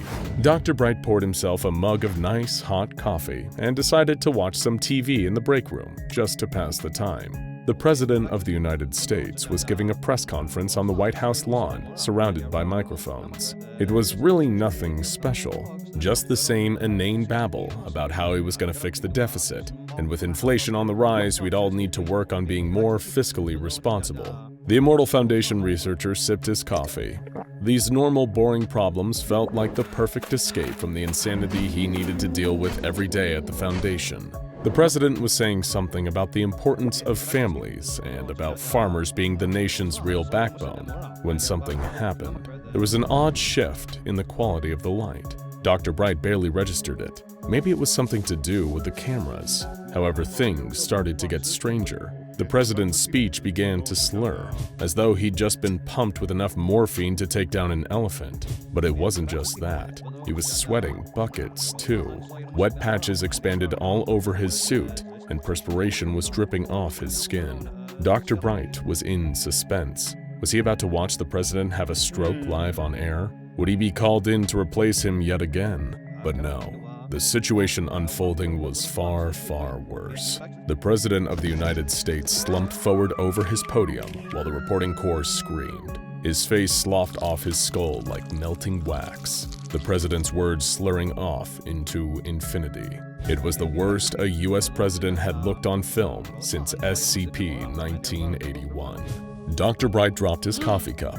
It tumbled and shattered onto the ground below. The camera fell as the operator screamed. It pointed down into the crowd where the reporters were shrieking in pain and terror, steam coming off their bodies with the sudden intense climb in heat. They were all melting. All of them were melting before his very eyes, broadcast out to how many people? It would be the mother of all containment nightmares. Little did Dr. Bright know, that wasn't even the half of the true horrors unfolding. Alarms went off across every containment site in the world. Any SCP Foundation employees unlucky enough to be standing outside at the time were lost in the rapidly unfolding horrors. They screamed as the sun cleaved their atoms apart, reducing them into semi-liquid states without the mercy of death. People lucky to be just out of the sun could only watch as those less fortunate disintegrated across the ground in unholy shrieking puddles. Never had such a normal day been thrown into such terrifying chaos in so little time. Billions of voices cried out at once as the sun changed in the sky above them. Since the dawn of humanity, it had given us everything. Light to bask in, warmth to keep us safe, and the life of the plants and animals that kept us fed. It had been worshipped as a god by countless cultures over thousands of years, one great mother to all of humanity. And now, that mother was drowning us in the bathtub. And perhaps the most frightening part of all, it was for seemingly no reason at all. The SCP Foundation was forced to now break their silence forever. The masquerade, the veil, it melted along with so much of humanity. They took over every communications channel in the world and did what they could to inform people on how to get out of harm's way. Stay inside, wrap yourself in sun-shielding clothing, and only move at night. Air travel is preferable, if possible. If you can, make your way to one of the SCP Foundation's secure sites. Their only chance of preserving humanity and figuring out how to reverse this new nightmare. Now more than ever, the SCP Foundation would be humanity's only hope. Until, of course, there was another terrifying twist in the tale. While those who were melted into piles of living flesh sludge were sadly assumed to be lost, even the Foundation didn't expect the transformed humans to become a threat in and of themselves. Just as their bodies were melted, so were their minds. They became slaves, cultists of the growing tyrant hanging up above. Some would coagulate into huge fleshy masses, horrifying threats that would seek out victims, overpower them, and drag them out into the light to be absorbed and transformed. Even those hiding inside Foundation containment centers weren't safe. These behemoths of melted flesh would find their way in, using their many twisted voices to slowly break the minds of their victims, then gather them up with great flesh tendrils and yank them out into their doom. Little by little, the numbers of humanity dwindled. It looked like we had a bright future ahead of us, and in this particular context, that's far from a good thing. Survivors, for whatever time they had left, would forever remember this walking nightmare. The Foundation dubbed it SCP-001 to reflect its ultimacy, but to everyone else it had a different name: When Day Breaks. In a world where anything but darkness will kill you, is there anywhere left on Earth that's truly safe from the horrors of SCP-001? 5 months into the never-ending horror of the solar singularity, Alice spooned herself a bowl full of warm Swedish meatballs. Delicious. She was part of an investigative detail from a nearby community deep within the bowels of the only truly safe place for human beings on planet Earth, SCP-3008, also known as the Infinite Ikea. No sun had ever shone in there, only the lights, which fizz and flicker far above. Everyone inside thinks of it as a prison. Little do they know, what's left of humanity out there would kill to be inside this sanctuary. Alice had a team of 10 with her. Their mission was simple: continue the mapping effort of the area surrounding their community and collect rations for the rest of the camp. It was dangerous work, especially as night drew close, but there were certain rewards. When they reached a feeding station, they were able to enjoy fresher food than anyone else. All they needed to do was wager their lives for it. To Alice, it seemed like a fair trade. Her Lieutenant Darcy kept watch to the north. He and several others wielded makeshift spears made from curtain rods and clubs fashioned from bedposts. Knives scavenged from the kitchen section hung from their belts in makeshift holsters. During the day, they were little more than a precaution. At night, it could mean the difference between life and death. Speaking of, Darcy kept a close watch on a member of staff. It was a lanky, faceless monster in that garish uniform, with a bulbous, oversized head and long arms, hanging slack like pulled taffy, dragging its knuckles along the ground as it stumbled along. Darcy thought it darkly funny how stupid they could look in the daytime, like crash test dummies rejected from the assembly line. Bear stood close by. He never gave any of them his real name, so they took to calling him Bear, because he was big, hairy, and would probably tear you to shreds if you got on his bad side. He wielded the largest club of all, a customized creation with sharp objects sticking out of it on all sides. It cleaved the heads of many staff members off their bodies. Bear seemed to relish the task of putting those monsters down. For him, it was easy and fun. That's why he was an essential asset on these missions, a berserker. Most of the grunts shoveled as much food as they could carry in Ikea-branded Tupperware and coolers. The more they gathered, the longer it would take for them to be forced out beyond the safe walls of the haven they built inside this Swedish flat-pack hell. They all made do with what they had in here. It was all they could really do. 2 members of the team were unaccounted for, Cyril and Joseph, what passed for reconnaissance experts down here. They seemed to have an innate sense of direction, as though they were somehow in tune with the Ikea itself. They would be sent out on scouting missions, searching for resources, food, other survivors, and most prized of all, potential escape routes. It was a dream, a fantasy, that someday one of them would find the exit and lead the rest of them to salvation through it. Alice had been trapped in the Infinite Ikea for 6 years, going on 7 now. She had long since given up on dreams of escape. All they could do was accept their situation, get used to it, and just try to survive under these circumstances. But those circumstances were about to change. Everyone looked up when they heard panicked breathing. It was Cyril, just Cyril. The party clutched their weapons just that little bit tighter, unsure of what had happened. Their rules were clear. Scouting duos must never ever separate under any circumstances. Getting lost in the store and being isolated when the lights went out would be a death sentence. So if Cyril was returning alone, frightened, tears streaking down his face. Then something truly awful had happened. He told Alice and the rest of the group that something had attacked him and Joseph. When Alice told him that was impossible, that the staff wouldn't show active aggression until lights out until someone attacked them first, Cyril shook his head and let out a heaving sob. He told them that the creature that attacked them wasn't a member of staff. It was something else entirely. Something he'd never seen inside the Ikea before. A true monster. Whatever this creature was, it moved around a corner incredibly fast. It spoke in a way that was almost human, but something was off about it. Something that sent a chill down Cyril's spine just thinking about it. He recalled that the creature was large and blob-like, flesh-colored, with long grasping tendrils that whipped and flailed unnaturally. These tendrils had wrapped around and grasped Joseph. He hadn't been quick enough. The two of them were too shocked by the sight of it to react in time, and then it was already too late. It grabbed Joseph and yanked him off into an adjoining aisle. Cyril still remembered his haunting screams, getting quieter and quieter as he moved further out of sight. On some level, everyone hoped that Cyril was lying.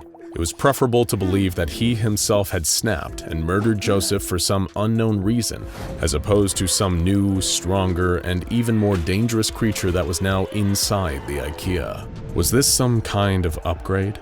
As they acclimated to the environment, adapted, gotten better at surviving here, had the Ikea in turn created deadlier countermeasures to destroy them all, just when you thought you had a handle on things. But if Cyril was telling the truth, and there was some kind of creature lurking in the store, or potentially more than just one, then they could be in danger just standing here. They gathered up the group, along with any supplies worth taking, and set off back to their community.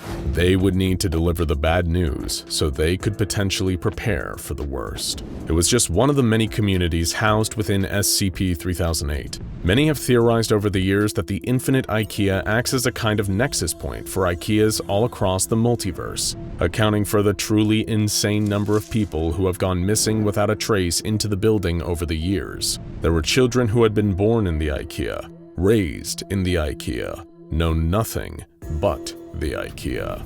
Nobody knew an exact number for sure, but it was more than possible that the population of a small country resided within its walls. Sometimes communities would fracture and fall apart, occasionally due to a lack of resources or infighting, other times due to an overwhelming attack from the staff that physically destroyed the settlement, often leaving many of its members dead in the process. Those who weren't picked off while wandering the store in the following days would likely integrate into other nearby communities as refugees. Life was cruel in the infinite Ikea. By the time Alice and her party returned to their community, it was almost lights out. They spoke to the community leaders and informed them of Joseph's tragic disappearance, as well as this awful new creature that Cyril claimed had taken him. They thought it best not to inform the rest of the community tonight. It might hurt their focus and cause unnecessary panic. Alice agreed to join the watch that night. She could feel something wrong in the air. Even more so than usual, there was something terrible in this anomalous Ikea. Alice stood atop the furniture wall with several other rangers. As the lights flickered off, the distinctive calls sounded across the store from the activated staff members. The store is now closed. Please exit the building. It was almost soothing in its familiarity, compared to the frightening thoughts that Cyril had left swimming through her mind. The staff she could handle. It was at least the devil she knew, and there were worse beasts than the devil out there. She knew it in her bones. They killed a few staff members that happened to wander towards the community and began beating their deformed fists against the walls. All standard procedure. But as Alice's eyes adjusted to the darkness, she saw a huge shape in the distance. It looked like a mountain that breathed. A huge wobbling mass of flesh, moving impossibly fast for a creature of its size. It was so much vaster than the creature that Cyril had described earlier. Was this a different one, or had it simply gotten bigger? Either way, it was coming straight towards them. The community came alive in sudden panic. Every able-bodied adult grabbed their weapons and prepared for the fight of their lives behind the wall. Whatever this monster was, they needed to kill it as quickly as possible before it destroyed everything they built. Sadly for everyone inside the community, This was one fight that none of them were prepared for. The beast crashed into the furniture wall, crushing it inwards. People struck at the monster's immense and terrible flesh with their weapons, making awful wet slaps, but seeming to cause no lasting impact. It just kept rolling in, grasping everyone it could with its long, sinewy tendrils. But the horrors were only just beginning. With the wall destroyed, the staff began to pour in, chanting in monstrous unison. The store is now closed. Please exit the building. It was a massacre, perhaps one of the worst that the inside of the infinite Ikea had ever seen. While the community battled the giant flesh beast, the forces of the staff swarmed and overwhelmed them. Darcy was tangled in the nightmarish tentacles of the beast. Bear was surrounded by a truly insurmountable number of staff members, each one balling their terrible fists and beating him to death. Somewhere Cyril screamed, though his scream was soon cut short. Alice watched in horror as everything she'd known was destroyed. Alice realized her friends were dead and her community was in ruins. She grabbed her spear and did the only thing she could. She ran. She ran from the lost cause that had once been her life, tears running down her cheeks. What had even happened? What the hell had that great monster been? The Ikea's trump card? She ran aimlessly for as long as she could, then walked and eventually limped. She went on for hours, getting lost deeper and deeper into unknown territory. She'd stop when she was dead. Why not? She had little left to live for. But like the Holy Grail, when she eventually truly gave up and stopped looking for salvation, it found its way to her. As she turned a corner down a mysterious aisle, she saw something that she hadn't seen in years. Glass double doors. She stifled a sob. Could it be the way out of here after all this time? And it was. The world. Escape.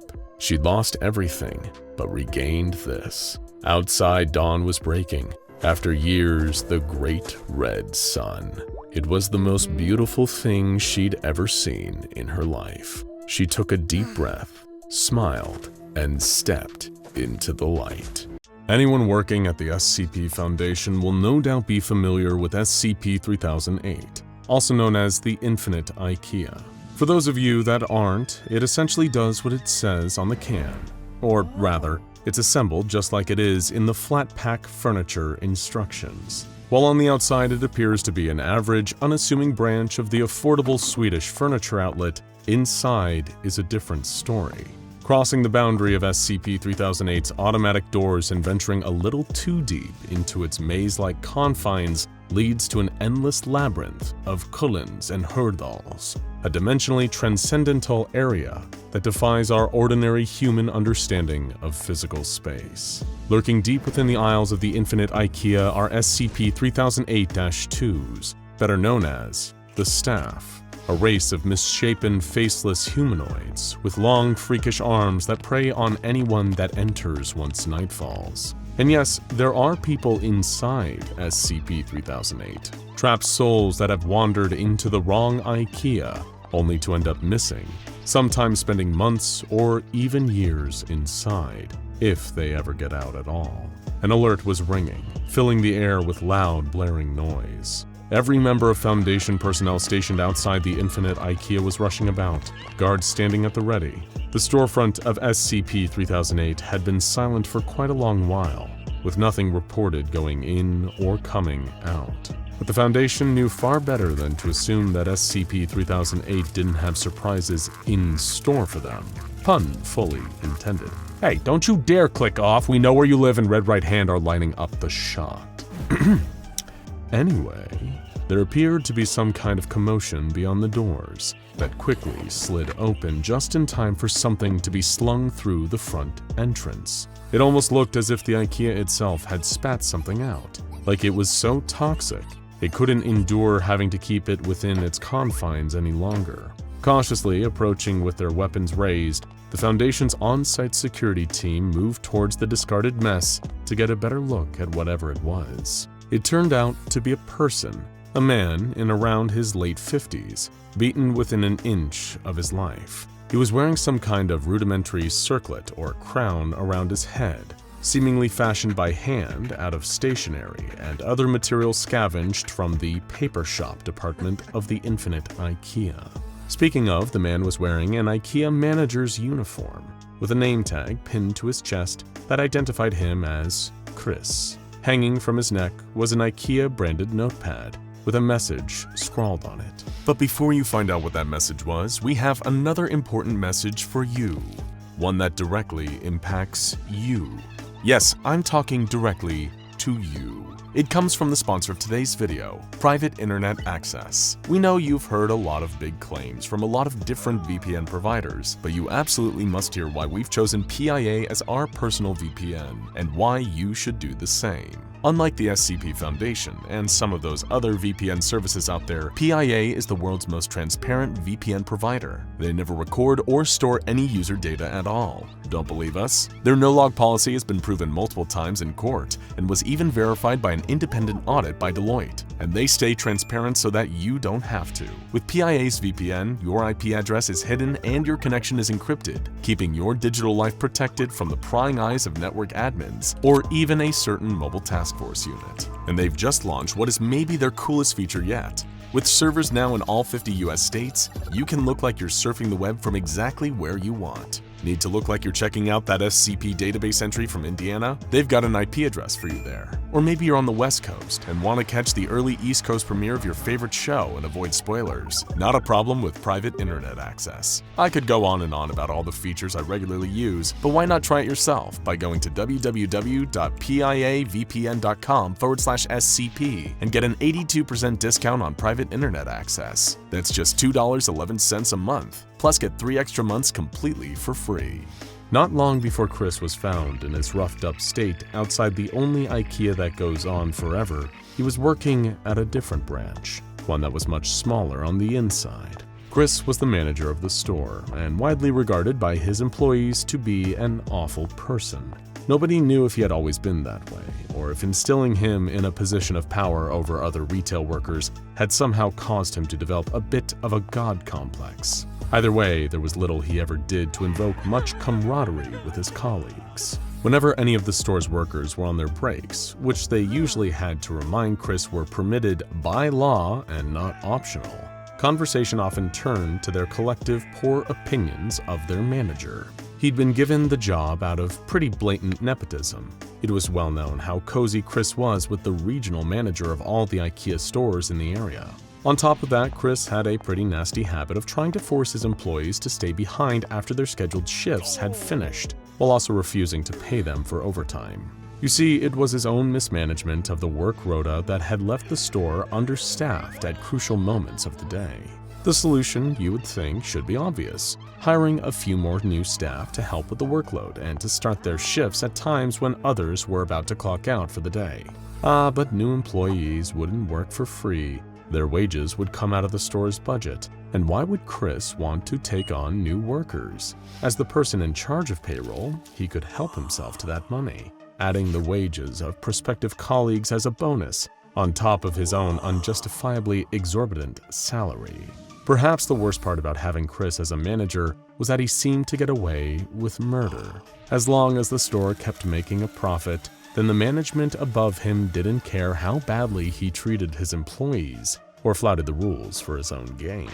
But it was those same colleagues who had suffered and been scorned by Chris's behavior who had finally had enough. Retail work is hard. Having to deal with rude and impolite customers on a day-to-day basis, working long hours of uninteresting and repetitive labor, all for a paycheck that only just covered rent. Like we said, it is a hard line of work, and the people in it deserve the utmost respect.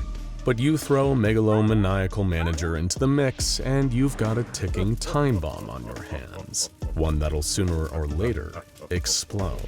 It was witnessing Chris blatantly framing a younger member of staff that finally triggered detonation. The kid had only been a student, working at Ikea all through his weekends to make enough money to pay his bills. Chris saw this less experienced employee not as a human being doing his best, but a chance to make a quick buck by breaking the rules. The manager started stealing cash from the register, then blamed it on his young staff member when the losses started to show on the store's monthly financial reports. Seeing that for themselves, the other members of the staff knew that it was the manager's responsibility to empty the registers regularly, so they didn't have too much cash in them in case of a robbery. Given how much they all despised Chris, it didn't take much effort for the entire workforce to organize a walkout halfway through the working day. Outraged, Chris had tried calling any colleagues that were off shift, barking at them to come in and work on their days off. All of them said no. The thing is, when you work in retail, complaints to upper management never seem to go anywhere. Like we said, if the store's making profit, that's all they care about. But seeing such drastic action from the staff of the store he was supposed to be running, the Ikea higher-ups came down on Chris like a hammer. They instructed that he be sent to another Ikea outlet for a whole afternoon to receive some mandatory interpersonal training. Little did anyone realize that this was the last anyone would ever see of him. Not that his old staff was sad to hear that he had disappeared.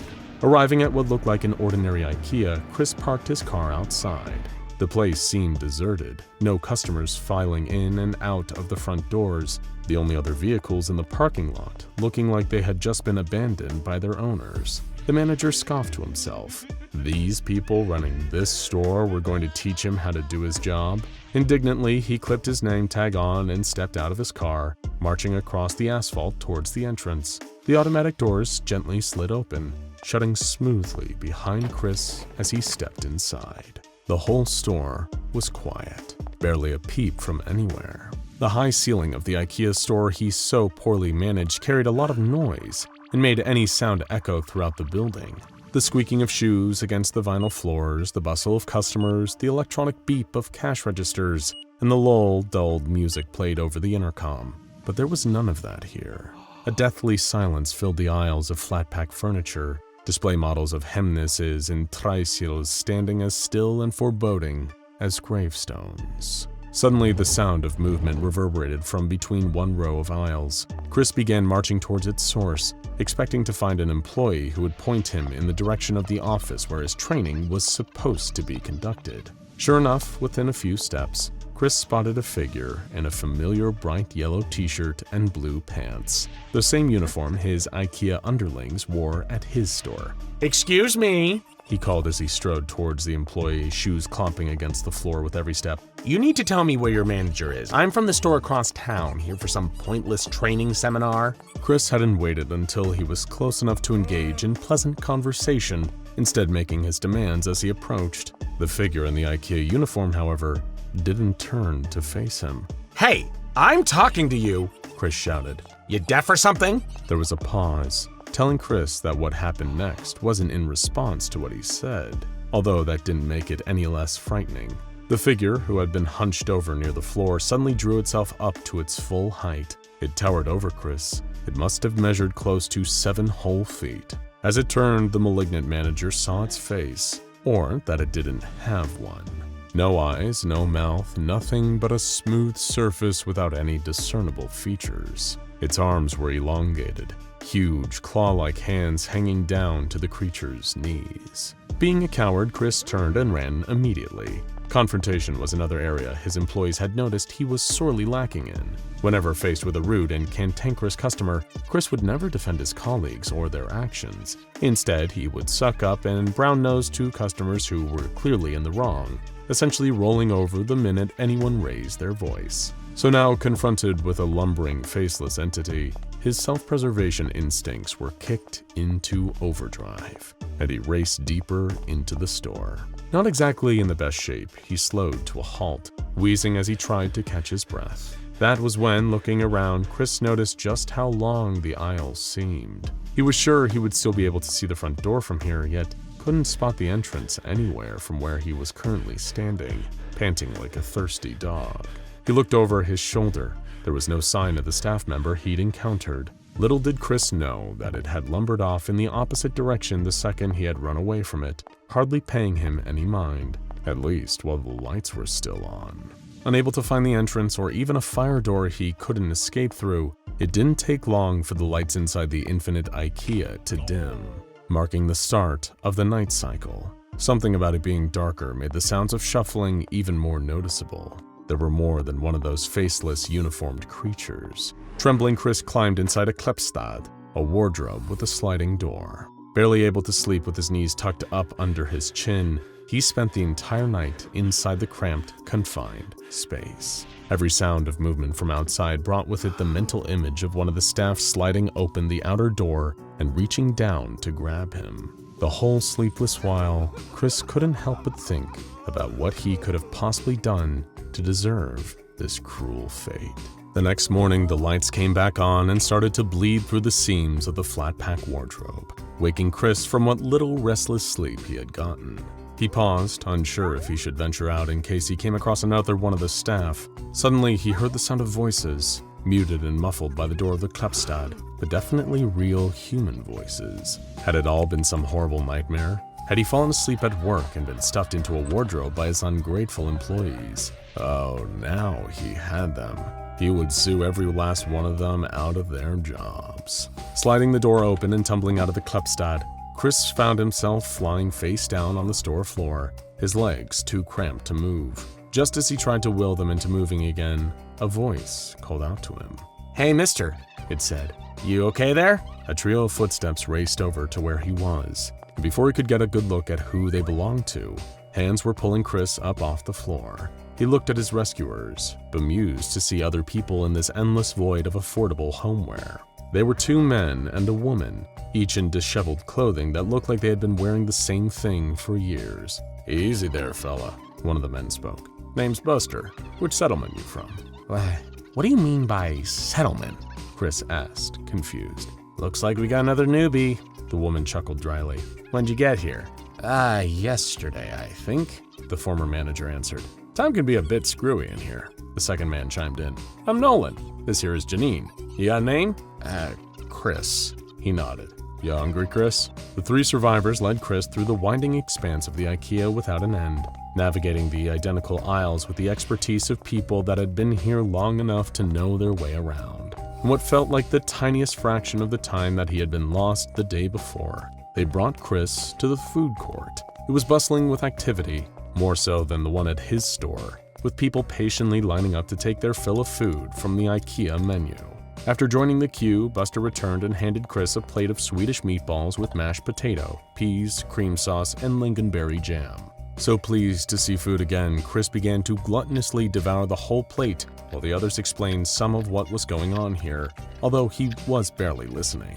According to Janine, who had been there the longest, the inside of this Ikea was like an endless maze. There was no clear way out, even when retracing steps back the way one first entered. Nolan then weighed in and explained that there were pockets of people who had survived this long inside SCP-3008 by forming their own little communities. Thanks to the sheer amount of space within the store, these settlements were almost the size of small townships, built using whatever furniture, appliances, and other materials the other survivors had been able to scrounge up.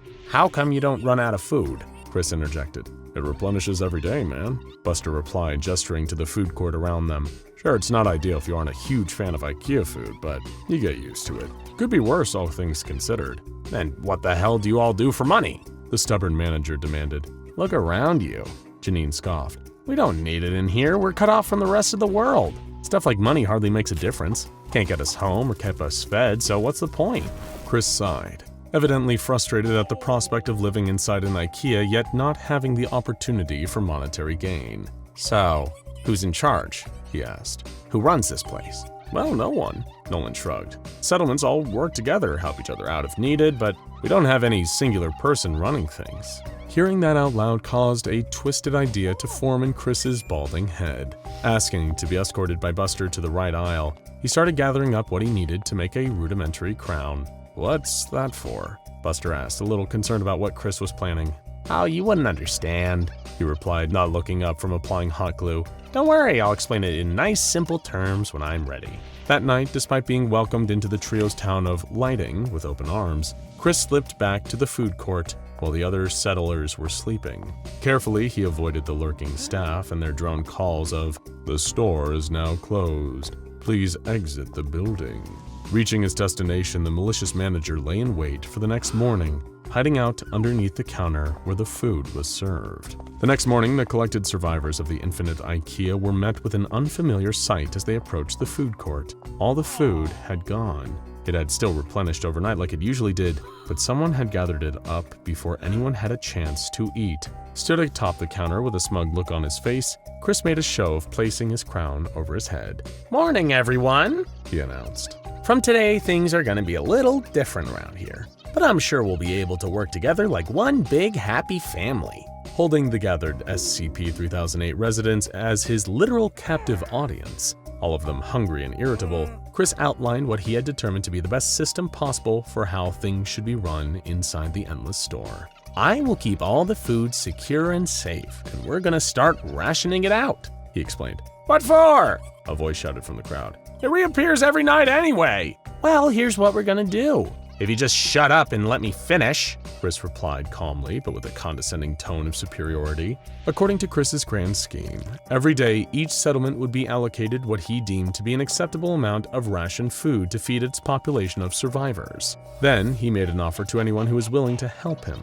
If someone provided their services in collecting the food each morning and distributing the rationed amount, then Chris would allow them to take an extra portion of rations just for themselves. You see now? He asked the crowd, oblivious to how many of them were scowling at him. Anyone that wants to help, they get rewarded with a little bit extra. Call it a bonus. What if we don't want to help you? Another onlooker called. Well, that's fine by me, Chris sneered back. More for those who want it. I think what they mean is, Janine shouted from the group. What if we don't want you to implement this ridiculous system at all? What's to stop us from just taking the food we need every morning like we did before you showed up? Typical, He tutted. How lazy. You just want the privilege of having more. Then you should work to earn it. And as for your silly little notion of just taking, I'm gonna be here every morning. I'll get to decide who eats and who doesn't, and how much they deserve. And if anyone wants to take more than they deserve without offering their help in return, then they'll get half of the rations they would get, and so will their settlement. So, with those queries out of the way, allow me to introduce myself as your new store manager. When they recovered Chris's body outside of the entrance to SCP-3008, the Foundation had no way of knowing exactly who had beaten him up so badly. The other survivors inside the Infinite Ikea might have done it themselves, while overthrowing his short-lived stint as manager. Or they might have decided not to lower themselves to that level, and instead shunned him from entering their settlements, leaving him to fend for himself. With the staff around every corner and their history of turning aggressive towards humans come nightfall, Chris's chances of survival were slim. The only real clue was the note that had been found with him, which read, "You can have him back. We don't want him." Adapting to sudden and unexpected changes is a core tenet of human survival. However, abruptly finding yourself trapped in an apparently infinite extra-dimensional pocket dimension in the form of a never-ending Ikea, well, that can take a brief adjustment period to get used to. Callan hadn't even noticed for the first few moments wandering through the aisles, aimlessly passing aisles of hemnes and tricycles, all the assembled display pieces of affordable flatpack furniture. It would have been more exciting, shopping for all of the accoutrements for his brand new apartment, if Callan wasn't being perpetually reminded that he was moving in there on his own. It took him almost 20 minutes of walking through the row of Ikea products for him to realize something felt off. He had hardly seen anybody else around. In fact, the more he thought about it, there hadn't even been any employees in their garish yellow polo shirts and blue pants at the front of the store. Squinting off in the distance, Callan couldn't even see the far wall of the store. Sure, he knew Ikea outlets were big inside, somewhere between a supermarket and an industrial warehouse, but this place seemed to go on forever. Figuring that he had unknowingly stumbled out of the store proper and into a large storage area, Callan turned around and started to try to retrace his steps back to the entrance. It was after another 20 minutes of taking this approach that things went from feeling off to being overtly unsettling. By the time that over an hour had passed, Callan was starting to panic, racing through the seemingly unending store, the rubber soles of his sneakers squeaking against the epoxy resin floor as he yelled loudly for somebody, anybody, that might hear him. Before long, the latest victim to find themselves lost inside SCP-3008 was hitting the first existential hurdle that came with being trapped in the infinite Ikea. Callan sat on a display couch, a two-seated Soderham with a shade lounge, in case anyone was wondering. He was curled up into a ball, knees tucked under his chin, as he gently started rocking himself back and forth in a futile attempt to comfort himself. It hadn't yet quite sunk in just how trapped he was. The thought that he might starve to death amongst the endless stock of Sores and Fjartigs. The store is now closed. Please exit the building. The sudden sound of a voice startled Callan, snapping him out of his dread-filled daydream enough to realize the store now seemed darker. The lights had been gradually dimming the longer he had stayed, creating an artificial night within SCP-3008. Normally, the sign of another person after being isolated would come as a relief, but whoever had spoken was nowhere to be seen. A slow shuffling moved around the sofa Callan was sitting on until he finally called out into the dark. "Hello? Is anyone there?" There was a pause. The movement stopped for an agonizingly quiet moment. "The store is now closed. Please exit the building," the voice repeated as the unseen speaker stepped out of the shadows. Even in the low light, the creature was horrifying. Everything about it was just wrong. For a split second, Callan thought it might be an Ikea employee who was wearing the uniform after all, but the bodily proportions were all off, arms hanging nearly all the way down to the floor, hands and fingers enlarged and elongated. As for its face, it didn't have one. The ordinary features were all missing, and now it was running right for him. Callan leaped over the back of the Soderheim and ran. His first instinct was to get away and hide. Checking over his shoulder, he caught sight of the faceless creature dashing right past the couch with enough force to knock it over. In his startled state, looking out of the corner of his eye at the encroaching staff member, Callan tripped over his feet and tumbled back down to the hard floor. The creature loomed over him as he tried to crawl towards a nearby aisle. Looking up at it, the staff member was reaching for him, its big, disproportionate hand outstretched, trying to grab at Callan as he lay there helplessly. Suddenly, something struck the faceless creature. Someone barely visible in the dim lights of the store had leaped down from the shelves of the aisle and swung a makeshift weapon at the staff member. As it connected, the creature reeled, stumbling over itself, long enough for the mystery assailant to take another swipe at it. Their weapon, comprised of what looked like part of a curtain rail with a pair of kitchen knives at one end, impaled the staff member, ripping through its bright yellow Ikea polo and out on the other side. Striding over to where Callan was still laying on the floor, awestruck by the display he just witnessed, the figure pulled back the hood of a rudimentary cloak they were wearing, fashioned by hand out of an hyena curtain fabric. Revealing herself with a stern, serious look on her face, the woman reached a hand out to Callan, offering to help him up, rather than whatever that faceless creature had wanted with him. "It's okay, I'm not gonna hurt you," she stated as she pulled him back to his feet. "This is probably all pretty confusing for you, right?" Still too stunned to speak, Callan just nodded. "Yeah, it was for me too," the woman replied. "We don't have long until more staff show up, so you need to come with me and don't ask questions, okay?" Seeing him nod again, she took Callan's head and led him through the dark recesses of the infinite Ikea. Stealthily, the pair of them snuck through the aisles, keeping low and ducking down out of sight whenever more of the staff lumbered into their path, until they had wandered elsewhere, clearing the way for them to proceed. Callan's new guide seemed to instinctively know her way around the layout of the sprawling maze of flat-packed Swedish furniture, quietly urging him to stay close, offering him a hand up when they climbed up shelving units, until finally they arrived at their destination. A warm glow emanated from somewhere beyond a tall makeshift barrier. Sofas and cabinets were stacked on top of each other, forming an intricate wall around an area of SCP-3008. And right in the middle of this rudimentary barricade was a large two-door Pax-Fardal wardrobe, its back missing, doors inwards, facing towards the inner side of the blockade. The guide stepped into the incomplete wardrobe and gave a specifically timed knock, 3 beats, with the third following the first 2 after a short pause. From the other side, it sounded like something was being hurriedly removed from the wardrobe's handles before the doors opened up to allow her and Callan entry. Beyond the outer wall, this part of the infinite Ikea looked to have been converted into a small town, with a sign hanging above that read, "Decoration, Population 58. There were even more people within, most in handmade clothing crafted out of scraps of fabric, along with the remnants of old clothes from the outside world they'd been cut off from. Some looked like they were standing on guard, carrying weapons similar to the guide's weapon. Others were sitting around together, talking casually under the light of the solifetta floor lamps. Okay, the guide sighed, turning back to Callan. We're safe now that we're inside the wall, so you can talk again now. Thank you, he replied awkwardly. For saving me, I mean. Don't mention it. She smiled for the first time since they had met. I'm sure you've got a lot of questions, so ask away. I'll do my best to answer as many as I can. Callan's voice trailed off, thinking of a question he wanted to know the answer to even more than where he was or what was up with this place. Who are you? The girl smiled and offered him an outstretched hand. My name's Kia. Over the coming months, and with a lot of direction from his new friend, Callan slowly started to adjusting to living inside SCP-3008. The lifestyle was completely different from what he was used to before. Instead of renting or buying a house or apartment, the survivors had established their own little settlements, using the copious amounts of Ikea furniture around to construct homes for themselves. Without access to money or any need for it, nobody was self-serving either.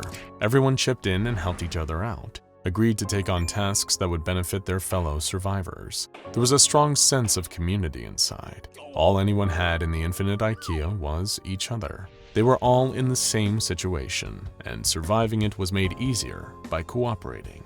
Kia took responsibility for showing Callan around, teaching him all about life inside SCP-3008. When he asked her why she was so adamant about keeping an eye on him, she replied by telling him that when she arrived, she'd been scared and alone. Even when the town of Decoration had taken her in, Kia still needed to learn all the basics on her own.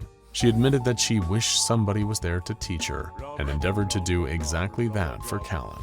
She started by telling him what the best time to head to the food court was. Every day, all the food in SCP-3008 would somehow reappear, meaning that everyone could easily have their fill and survive without having to hunt or kill each other in order to eat. Kia's next lesson involved teaching Callan how to use Ikea stationery to leave subtle but recognizable symbols around the store, so that if he was ever lost, he could find his way back to Decoration safely while avoiding the staff. That's the thing about living here, she said. When we first arrived, we all think we've got nothing, but this place has food, shelter, tools, everything we need. We just have to learn to use what it gives us. As time went on, Callan found himself paired up with Kia for patrols. During the daytime, staff would wander aimlessly around the store, far more docile than they were at night. To make sure that they were ready in the event of an attack by the faceless creatures, the survivors mapped out the staff's movements, reporting back to their settlements in case a large group of them were wandering too close.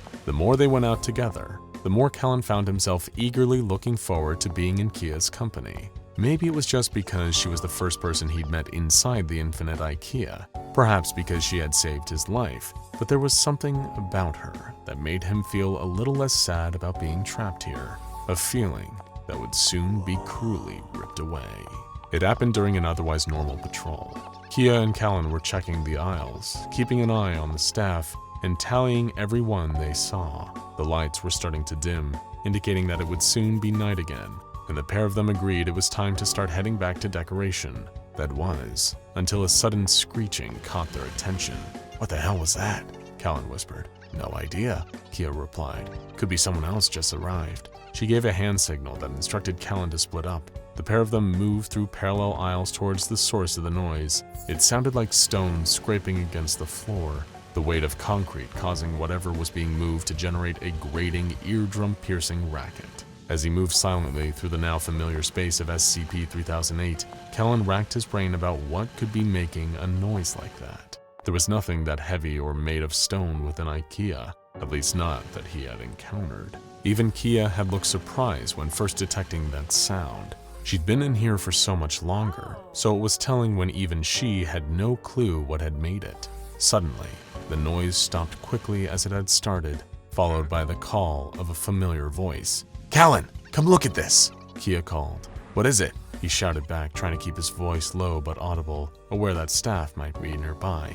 I don't know, some kind of statue. I've never seen anything like this in here before. Kia was cut off mid-sentence, a quick, loud scrape of concrete against the resin floor, followed by a blood-curdling scream.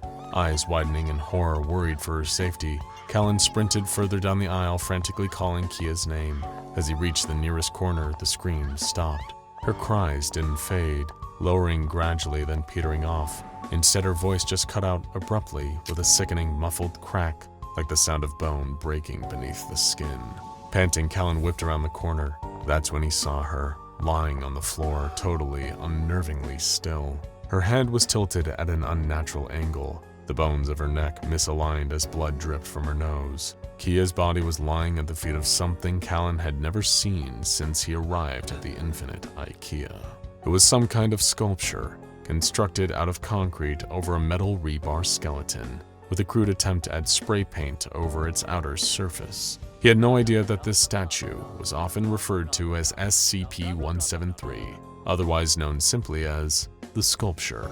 But then Callan was more focused on how distraught he felt at seeing Kia dead on the floor. He had never worked up enough courage to tell her, always worried that it would make things weird between them. And now he'd never get the chance again, would never get to see her smile as he took on the lessons that she taught him about surviving in SCP-3008. Feeling his eyes well up, Callan blinked away, tears. Suddenly, the sculpture shot forward.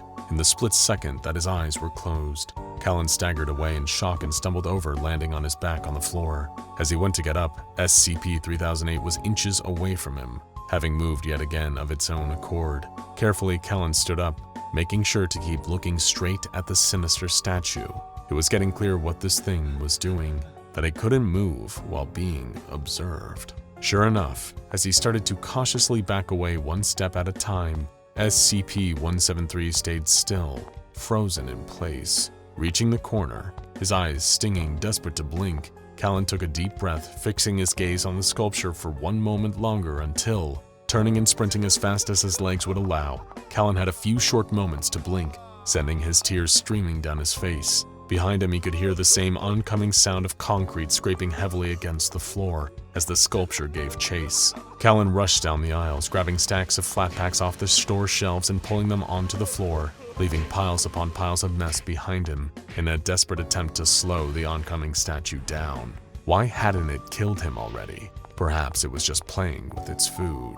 He thought about trying to get back to decoration, wondering if maybe any of the other surviving settlers had encountered SCP-173 before. But as he ran, Callan caught sight of some of the symbols he and Kia had left around the store to help them find their way around. One of them denoted that there were hiding spots nearby, and spurred him on to change course in that direction.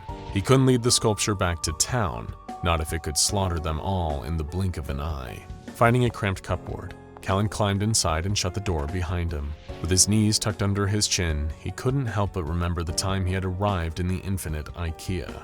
He had done almost the exact same thing when he first encountered a staff member. He'd run, and his first instinct had been just to run away and hide. That was something about Kia he had always wished he could be. She was fearless, easily standing up to that staff creature that would have killed Callan if she hadn't intervened. Trapped inside a cupboard, the deafening noise of scraping concrete outside as the sculpture searched for him, Callan felt like he'd let her down.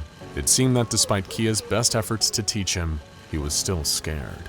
As he sat in the dark praying the sculpture wouldn't find him, he apologized under his breath to her. Callan started replaying every moment he and Kia had spent together, partly to keep her alive in his memory, but also so that he could at least think of something good before SCP-173 found him and broke his neck the same way. Every lesson about life in SCP-3008, every one of Kia's skills she had painstakingly passed on were still all there, including the best piece of advice she'd ever given. We have to learn to use what this place gives us. Her words echoed in his head as Callan finally realized that she hadn't just been talking about taking food from the food court or using flat packs to build shelters and settlements. She'd shown him how to navigate, how to evade the staff, and that everything in the infinite Ikea could have some usefulness in aiding survival. As much as it hurt knowing Kia was gone, Callan realized that she might have already saved him a second time. He peeked out of the cupboard door. The bathroom section was just a quick dash away, and SCP-173 was nowhere to be seen. A few moments later, the sculpture detected a loud sound. Someone knocking things together, shouting and whooping had caught its attention. Unobserved, the concrete creature zapped its way towards the source of the commotion. moving quickly over towards the bathroom department of the store's endless aisles. It came to a sudden instinctive stop, sensing eyes were watching it. Its entire stone body froze, rigidly fixed to the spot it was standing on. It didn't matter that the eyes watching it this time were its own, reflected back at itself in an assortment of mirrors. SCP-173 was stuck. Someone had sprung a trap for the statue, making it so that from the moment it shot over to its current position, it wouldn't be able to move. It was constantly being observed by itself, no matter what angle its reflection would be within its own direct line of sight. Standing atop a nearby stack of shelves, Calvin looked down at the concrete statue, trapped in a collection of mirrors that he had assorted into a ring. "Hey you!" He called down at it, hoping it could hear him, even though it was frozen in place. "The store is now closed. Please exit the building." He struck loudly against the metal frame of the shelves, hoping it was loud enough to be heard. Sure enough, the staff quickly descended on the source of the noise. The night made the staff feral, hostile towards anything they sensed to be an outside presence. They instantly honed in on SCP-173, attacking it to little avail thanks to its stone body. Eventually, the group of staff grew in number, starting to heave the sculpture as they went to remove it from the premises. Climbing from shelf to shelf, Callan followed them the entire way. The staff had no eyes, so technically couldn't look at SCP-173, but he could. Even through tears, he didn't blink until the sculpture had been removed. He wanted to make sure. It was what Ikea would have done. Okay, this isn't good. I know you have no idea who I am, have no reason to care, but my lovely wife Brenda and I got ourselves into kind of a sticky situation here. We just wanted to go shopping, gosh darn it, and now we're trapped in here. I think there are monsters. Oh God, this is horrible. I'm so scared, not just for my life, but for hers. And worst of all, why does it feel so oddly familiar? Okay. Gotta keep a cool head. How did this all begin? It'd been about a year since the incident. We don't like to talk about it much. My psychiatrist tells me that after I was kidnapped by that mysterious international criminal organization and kept in their clutches for 100 days, it's likely I repressed most of the memories to avoid the trauma. He told me it's an extremely common reaction. So common, in fact, that even Brenda can't fully remember the exact circumstances of my kidnapping. Just her immense gratitude when the FBI brought me home. Eventually, we moved out of our old place. Too many dark spots. Into a new apartment in a different town, in a different state. You know, things were good until one day we realized we didn't have a coffee table. Now, who can live without a coffee table these days? So we decided to make our way to the local Ikea to buy a Truhlstorp coffee table. Brenda wouldn't let me go alone. She never lets me out of her sight anymore since I was kidnapped. Neither of us had been to an Ikea in over a year, so naturally we found it easy to get lost in there. Those warehouses are confusing after all. But this time, it was different. We were lost for hours on end. We even started calling out for help, but we never got any reply. And after what must have been closing time, the overhead light shut off. Well, we were less than calm about it. As the day passed, the two of us stuck together. We watched enough Scooby-Doo cartoons in our youth to know that splitting up to cover more ground is the quickest way to get irreparably lost. That being said, it's not like sticking together did us any better. We kept wandering through the different departments, wondering if we passed that long-marked cabinet or that Kopang chest of drawers before. We walked until our legs ached, trying to stay strong for each other. It's impossible that we'd be trapped in here. Sure, I know that warehouses can be a little overcomplicated, but this is ridiculous. By the time the day ended, or at least by the time the store's lights turned off, we were able to find a Slatum queen-size bed to rest for the night. Maybe we'll be able to find our way out tomorrow. How long have we been in here? I checked the date on my phone. 72 hours. Though of course there's no internet or cell service in here. Naturally, Brenda and I get up when the lights turn on and start walking again. Surely anyone who walks for long enough has to find something, right?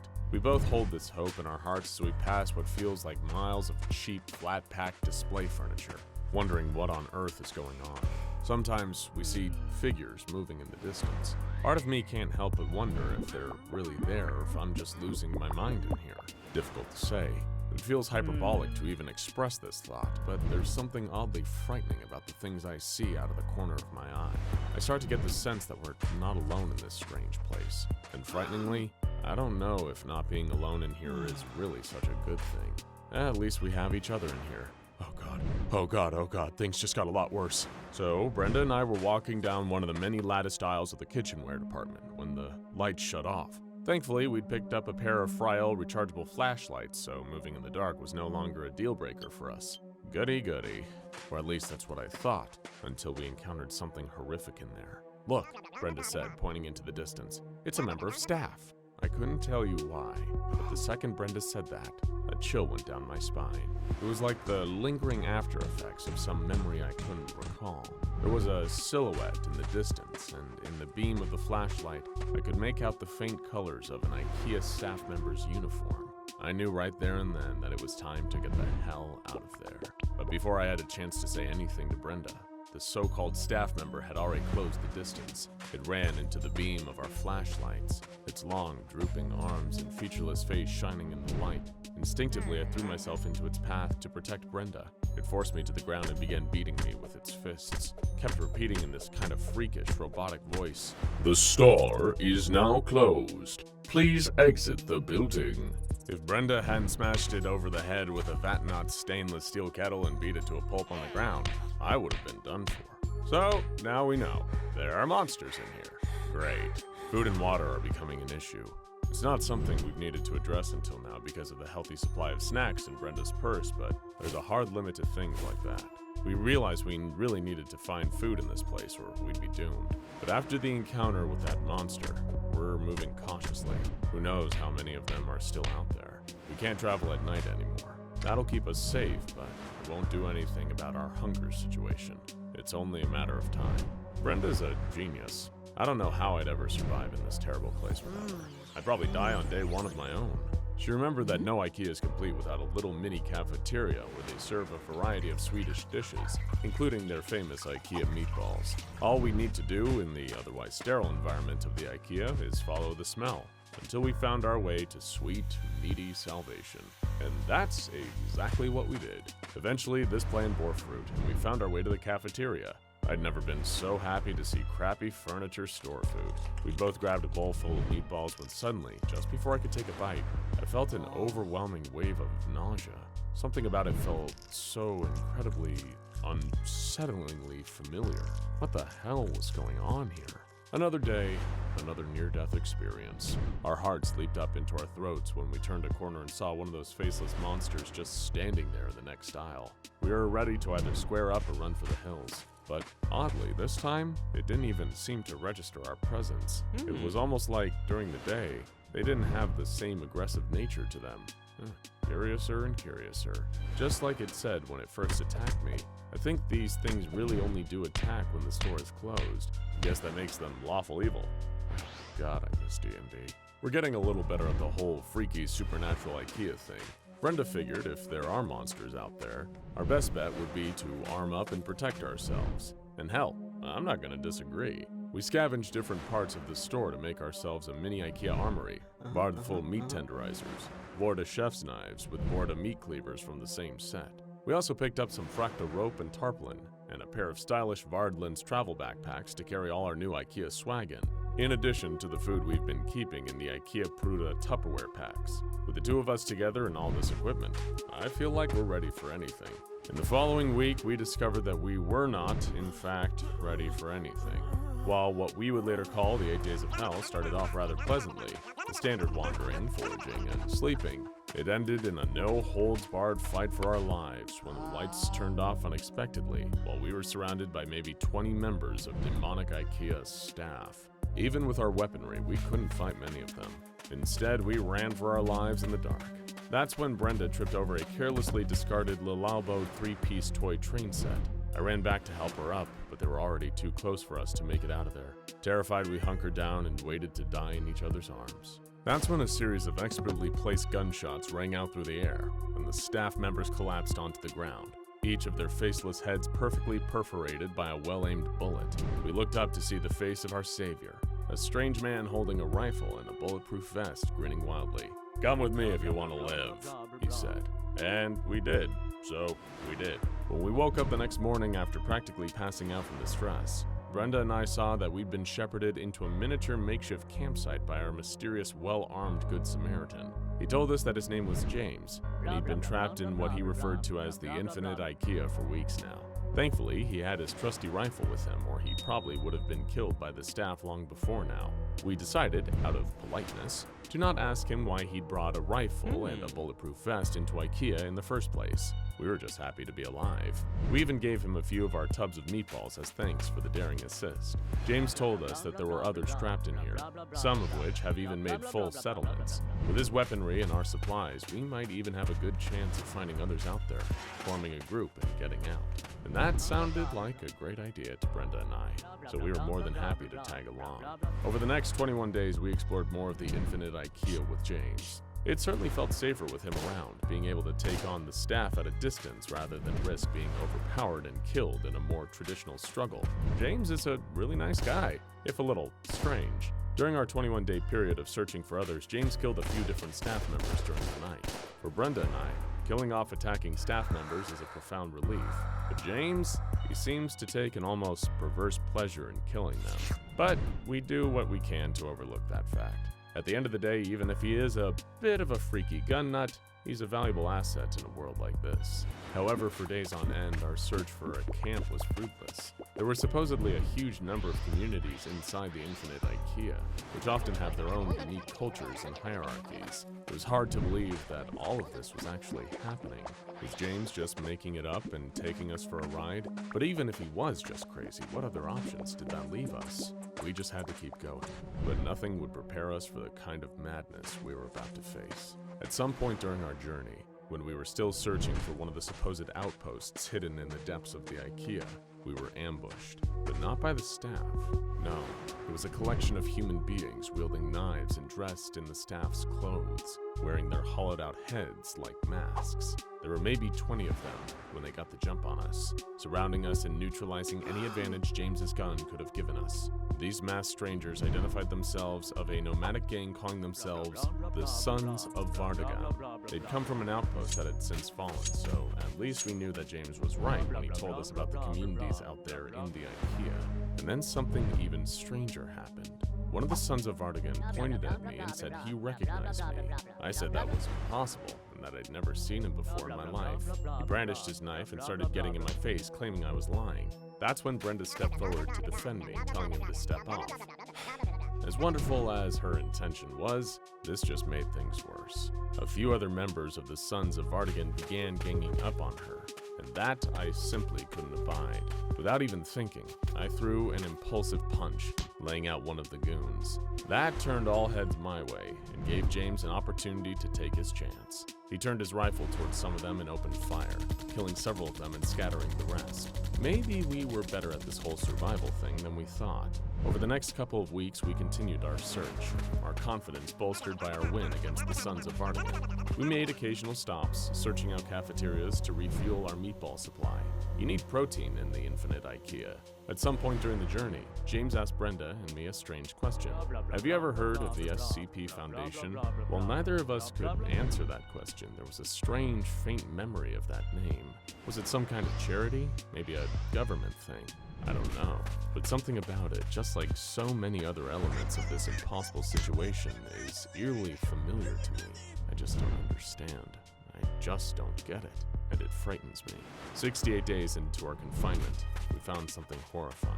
One of the camps that James had alluded to earlier, or at least what was left of it. The walls were broken down, and the courtyard area of this makeshift community was littered with corpses. Brenda and I were horrified by the sight of what seemed like some kind of massacre. James just strode forward into the camp, observing the aftermath of some unknown carnage.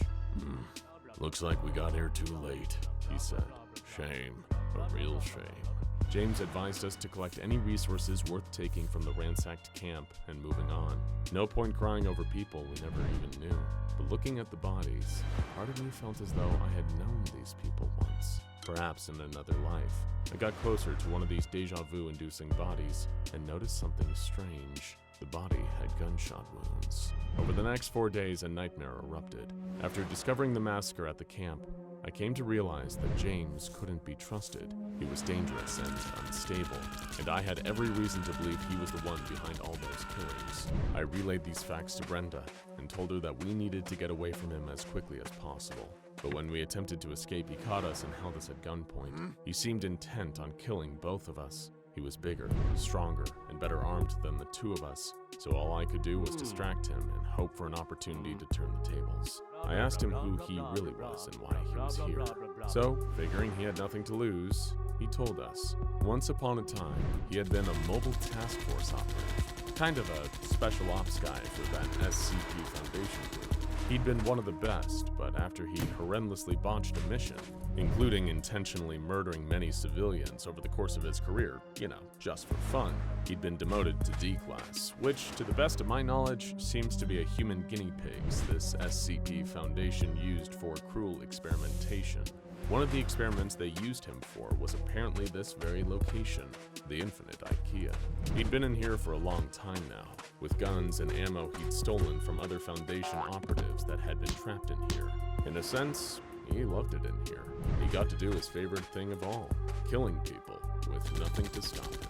And now he was going to do it to us. I hugged Brenda tight. I was sure this would be our last moments. James leveled the barrel of his rifle at us and prepared to fire, when two figures emerged from the darkness behind him, wielding knives and hammers. It was a woman and a large man. They lunged at James and struck him again and again and again, until he collapsed to the ground, bleeding, dying, gone. These two people then looked up at me with a sense of recognition and amazement, and at that moment, I realized that I recognized them too. They were Vicky and Barry. I knew them. I'd been here before. Over the next several days, it all came back to me. The 100 days I'd spent in the Infinite Ikea before. Well, going on 200 days now. The friends I'd made and lost. The strength I'd gained. I'd never been kidnapped. That had just been a cover story formulated by the same SCP Foundation that produced that gun-toting maniac James. Brenda was amazed to hear all this, and I was both amazed and delighted to see that Vicky and Barry had survived. We believed that Barry had died after leading the staff away from the encampment, but as it turns out, some people are just too badass to kill. My memories were hitting me like a high-pressure fire hose now, washing away the cobwebs and giving me a kind of clarity that I hadn't known in an entire year. And in that glorious moment, I remembered I'd gotten out of here before. I could get us all out of here again. The route was somewhere inside me. I just needed to follow it. Day 200. I remembered somewhere deep down that I needed to keep moving. I led Brenda, Vicky, and Barry behind me. They trusted me, and their trust would be rewarded. Step after step, hour after hour, until eventually we arrived. Light filtered through the glass double doors. A smile spread across my face. Our breath quickened. Barry began to tear up. After all this time, we'd finally found our way out. We officially survived 200 days in Ikea. As we stepped closer, the automatic doors opened, as though it was congratulating us. We held hands and stepped out into the light together. Over the years, a considerable number of innocent people had unknowingly wandered into SCP-3008. Otherwise known as the Infinite Ikea, this extra-dimensional space more than lived up to its nickname, consisting of an Ikea store with no known limit to its endless aisles upon aisles of flat-packed Swedish furniture. But given the veritable labyrinth contained beyond the seemingly ordinary automatic doors of SCP-3008's entrance, it was rare that anyone making their way inside ever made it back out alive. On top of that, there was little the Foundation could do to ensure the safe return of anybody unlucky enough to find themselves lost in the Infinite Ikea. Once inside, navigating a way out was made almost impossible given the scope of the spatially anomalous store. And then, of course, there was the staff. These tall humanoid creatures roamed the aisles of SCP-3008, sporting a lack of facial features, disproportionate bodies, and wearing the typical uniform of an average Ikea worker. "I think it's becoming a concern," researcher Conley declared. "No, a problem. Just how many people are going missing in SCP-3008? "What else can we do?" her colleague researcher Kylan replied, shrugging their shoulders. "We keep watch over the entrance and stop anyone from entering." "But ours isn't the only entrance," Conley retorted. It was true. Based on evidence gathered from some survivors that had made it out of the Infinite Ikea, the entrance seemed to exist in multiple parallel universes. Say we could figure out not just a way to navigate through SCP-3008 with better accuracy so people can make it back out, but what if we could use it? Kylan jumped in, finishing the sentence. It could be like an interdimensional spaghetti junction, a hub to access all sorts of other alternate universes. We could send people through the entrance in our universe and they could make their way through 3008 and out into another. Exactly, their fellow researcher smiled. One problem though, they said. What do we do about the staff? The inhabitants of the infinite Ikea were undoubtedly an obstacle standing in the path of Conley and Kylan's idea. The faceless creatures were known to be docile during the daytime cycle within SCP-3008, only to turn violent and attack anyone present when the lights dimmed. They're part of the problem, Conley mused. But what if they could be part of the solution? The SCP Foundation hadn't had much chance to examine a live instance of a staff member, known as SCP-3008-2s, up close. As such, they had a limited understanding of exactly what these creatures truly were, beyond the few they had witnessed chasing survivors out of the entrance. Were they intelligent? They were apparently able to speak, if only uttering the phrase, "The store is now closed. Please exit the building." Did they have the capacity for independent thought, free will, and emotionality? There was only one way to find out. And so Conley presented her plan to capture a member of SCP-3008's staff for closer examination, not knowing the bizarre chain of events that would unfold as a result. Drawing it out was the easy part of the plan. After all, the Foundation knew that SCP-3008-2s were able to react to the presence of human beings within the infinite Ikea. So Conley proposed sending in a single member of D-Class personnel with a line of cable attached to them, tethering them to just outside the entrance of 3008. They were like the bait on the end of an interdimensional fishing line and would hopefully catch the attention of a staff member and lure them out. What do we do once it's out? Kylan had mused. I mean, we know so little about their biology. We could use knockout gas, but what if they don't breathe?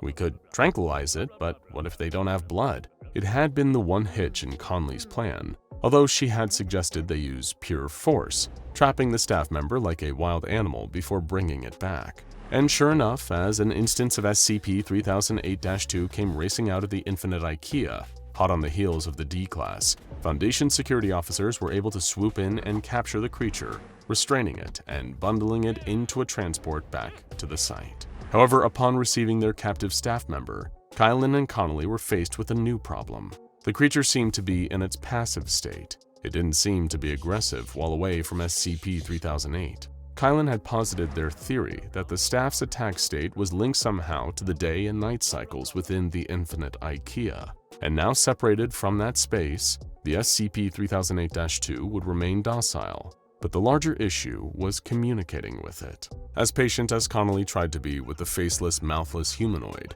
it seemed to be totally unresponsive to verbal communication. Any question she or her colleague Kylan asked the staff member, it offered no response. Dialing it back to more basic methods of communication, it didn't react when presented with symbols, unfazed by letters or numbers, or even straightforward pictograms. No matter what they tried, the staff member they had captured seemed not unwilling, but unable to respond.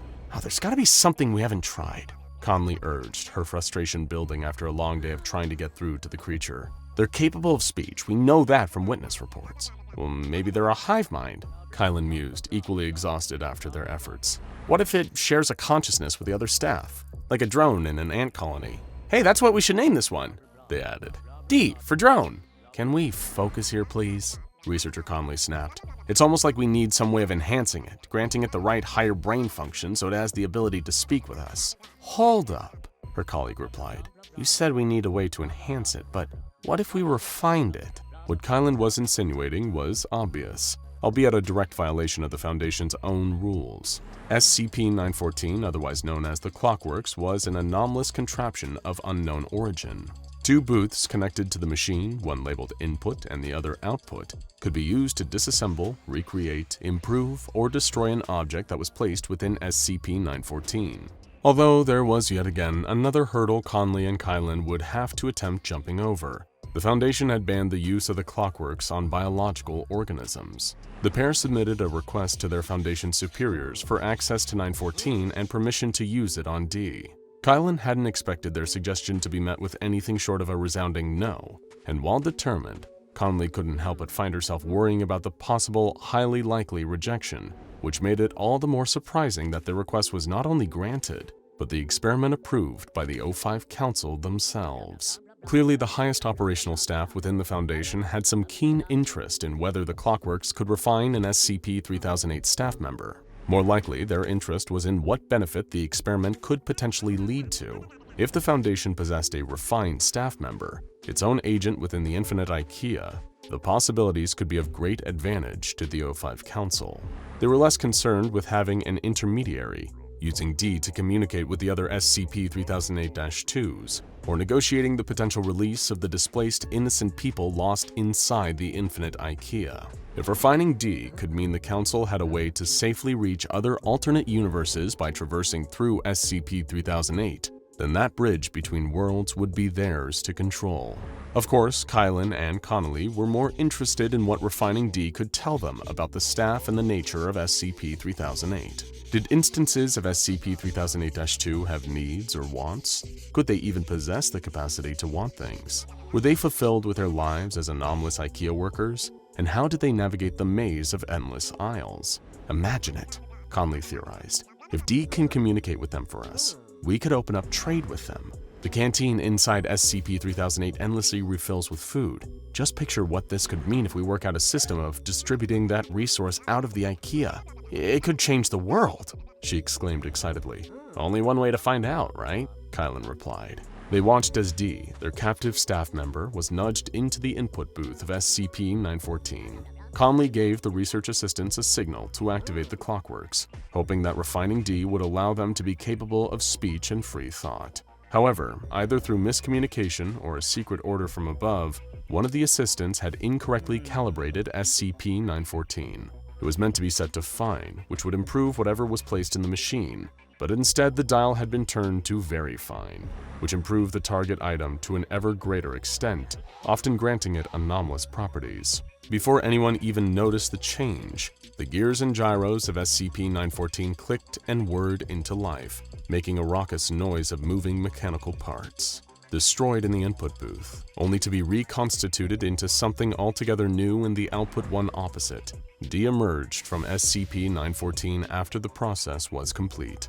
Its clothing seemed to have experienced the most noticeable change. Instead of being the usual yellow shirt and blue trousers Ikea uniform worn by the rest of the staff, D was now sporting the same clothes, but the colors seemed to be shifting, almost like the natural camouflage of a chameleon. They were still faceless, their bodies still incorrectly proportioned compared with a human, and for the most part, D seemed unchanged. But before Kylan and Connolly could move in to take a closer look, before they were even able to check if D could speak, the staff member vanished in the blink of an eye. An instant state of panic erupted throughout the Foundation facility. Alarms were howling over a containment breach. Security teams were dashing through every wing of the site to track down D. Swept up in the chaos that quickly ensued, Connolly and Kylan received another message from the highest point up the chain of command. Find that staff member and bring it in alive, or there would be hell to pay from the O5 Council. But somehow there was no sign of D anywhere in the facility. They had gone. Scans of the building revealed that all members of personnel, all anomalies, and other registered forms of life were all accounted for. It was only when Kylan ran through the mess hall that they realized where their refined test subject had gone to. "Hey, turn that up!" they yelled to a security officer who had been quietly enjoying his lunch break. Standing on a chair, he reached up and raised the volume of a TV that was mounted to the wall overlooking the mess hall. The screen was depicting a live news report. The anchor on the ground standing outside the entrance to an ordinary Ikea store. "I'm standing outside the very store where this bizarre turn of events have taken place," the anchor explained.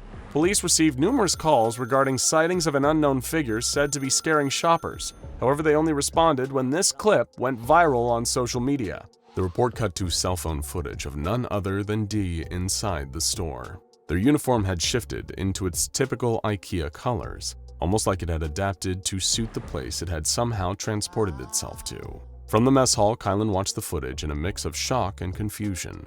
Naturally, the reaction from bystanders was one of fright at the individual's rather odd faceless appearance. Some took to Twitter, posting images calling it some form of viral marketing hoax. Others claimed it was a publicity stunt by Ikea to boost sales, although in a statement the company denies these accusations. However, it was then reported that the supposed creature began, I'm reading this right, aren't I? The anchor paused for a moment. Started helping customers by directing them to store departments, recommending different Ikea furniture, and perhaps, strangest of all, did all this via, oh come on, really, telepathic communication. Conley had appeared in the mess hall just in time to witness the news. Dee had gotten free and immediately sought out the nearest Ikea to work there. The next few hours contained a maddening slew of new information bombarding the Foundation, as researchers Kylan and Connolly scrambled to figure out some way of recapturing Dee. It didn't seem that the SCP-3008-2 instance was a danger to civilians. In fact, most reports stated that they were rather friendly. Any customers that had interacted with the creature described its new communication patterns in 5-star reviews they apparently felt compelled to start posting online. "I've never experienced anything like it," one wrote. Dee offered the most delightful customer service I have ever received. That's why they must have gotten their name, D for delightful. It's not like Dee speaks in your head, another review explained. It's more like they just give you their thoughts beamed directly in there. I said, "Where can I find the bathrooms and fittings department?" And instantly Dee had given me the directions. It was as if I'd always known. Having an anomaly like Dee out in the open raised all sorts of problems for the Foundation. For one, they would not have to only scrub every mention of the staff member from the internet, but also track down anyone that had interacted with Dee to administer amnestics.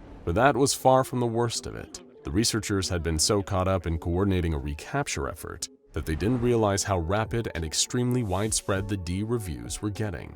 They were being left on customer satisfaction boards for stores in different states within minutes of each other. It took only 15 minutes for a review that mentioned Dee to be left in a store that wasn't even an Ikea outlet, but a convenience store. "Thank you, Dee, for such lovely and speedy service at the cashier's desk. Never had such a nice conversation and interaction with anyone else in the store before," the review read.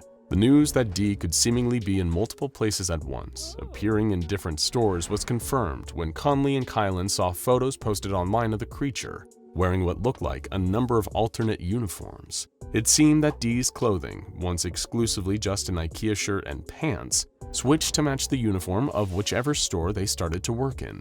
And the more they worked, the more places they seemed to appear. Perhaps the most shocking development came almost 50 minutes after Dee had been refined and had disappeared. Once again turning their attention to the news, researcher Kylan watched as the manager of a huge supermarket franchise store appeared giving an interview live, talking about how the altered SCP-3008 staff had caused him to change his entire business practice. "Listen, Dee is great. Our customers love Dee.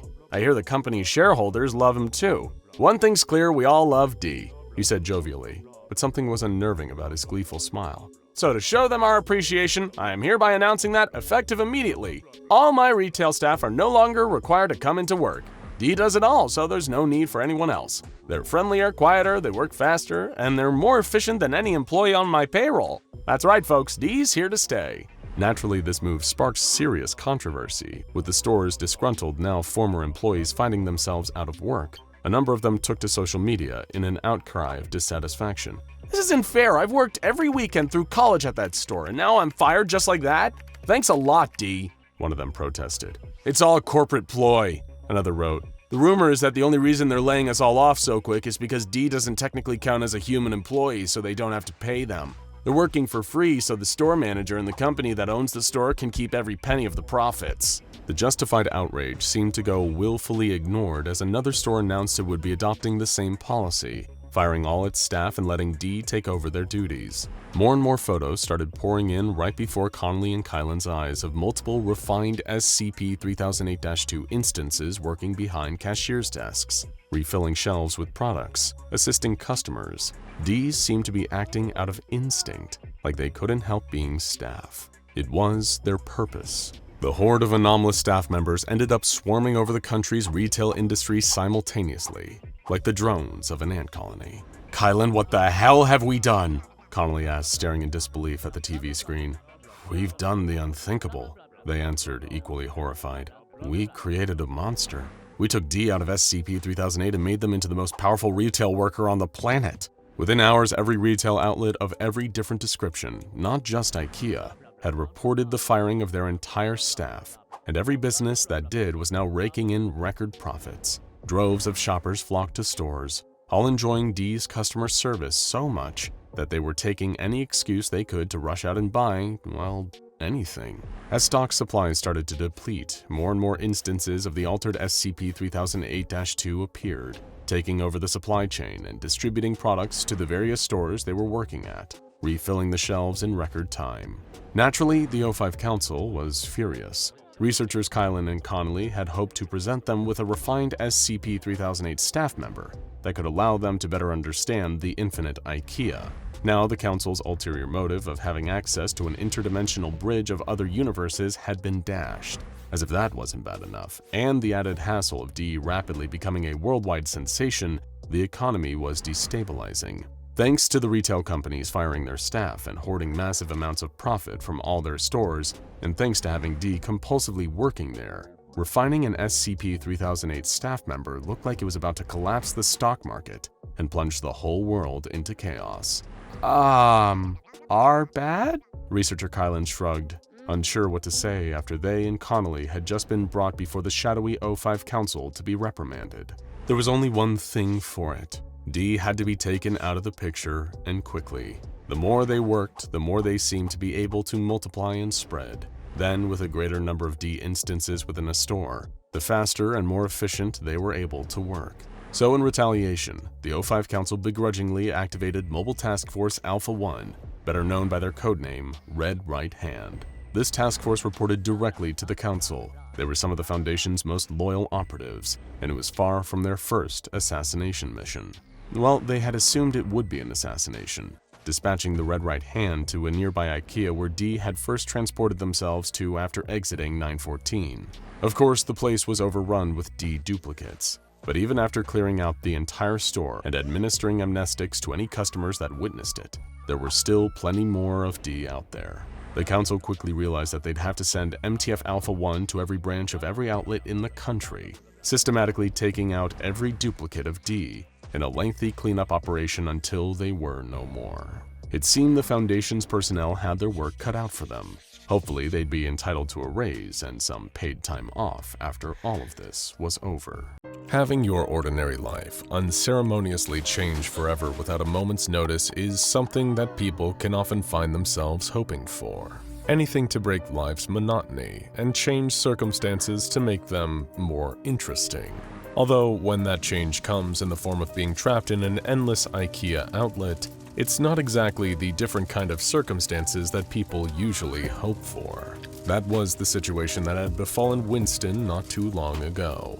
What started as a simplistic, straightforward shopping trip with the goal of purchasing some affordable, stylish Swedish furniture had resulted in him having to adopt a completely different lifestyle. You see, Winston was one of the untold number of people to have an encounter with SCP-3008, better known colloquially as the Infinite Ikea. Appearing as an ordinary store, those entering the doors of SCP-3008 find themselves in an unending labyrinth of aisles upon aisles filled with flat-pack homeware. It can be quite the system shock, of course, especially when people that find themselves inside the Infinite Ikea learn there's no way to escape, even by retracing their steps back the way they came.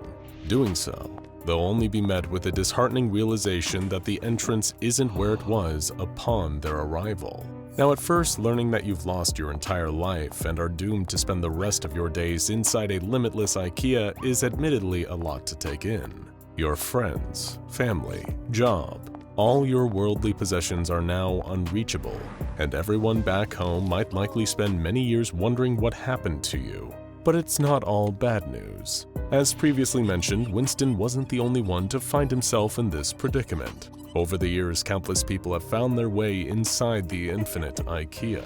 Given how expansive the interior of the never-ending store was, there has never been a way to know for certain exactly how many people have come to reside within SCP-3008, but it's enough to populate the number of small settlements that these survivors have been able to establish inside. By innovatively repurposing the materials around them, these individuals have found themselves to be the new denizens of SCP-3008. Imagine whole towns constructed from chairs and tables that have been used as building materials to provide a place of sanctuary to those that need it when they first arrive in the infinite Ikea. Sure, it takes a pretty big adjustment to this new lifestyle, but luckily, SCP-3008 provides for its inhabitants by automatically replenishing the food within its canteen.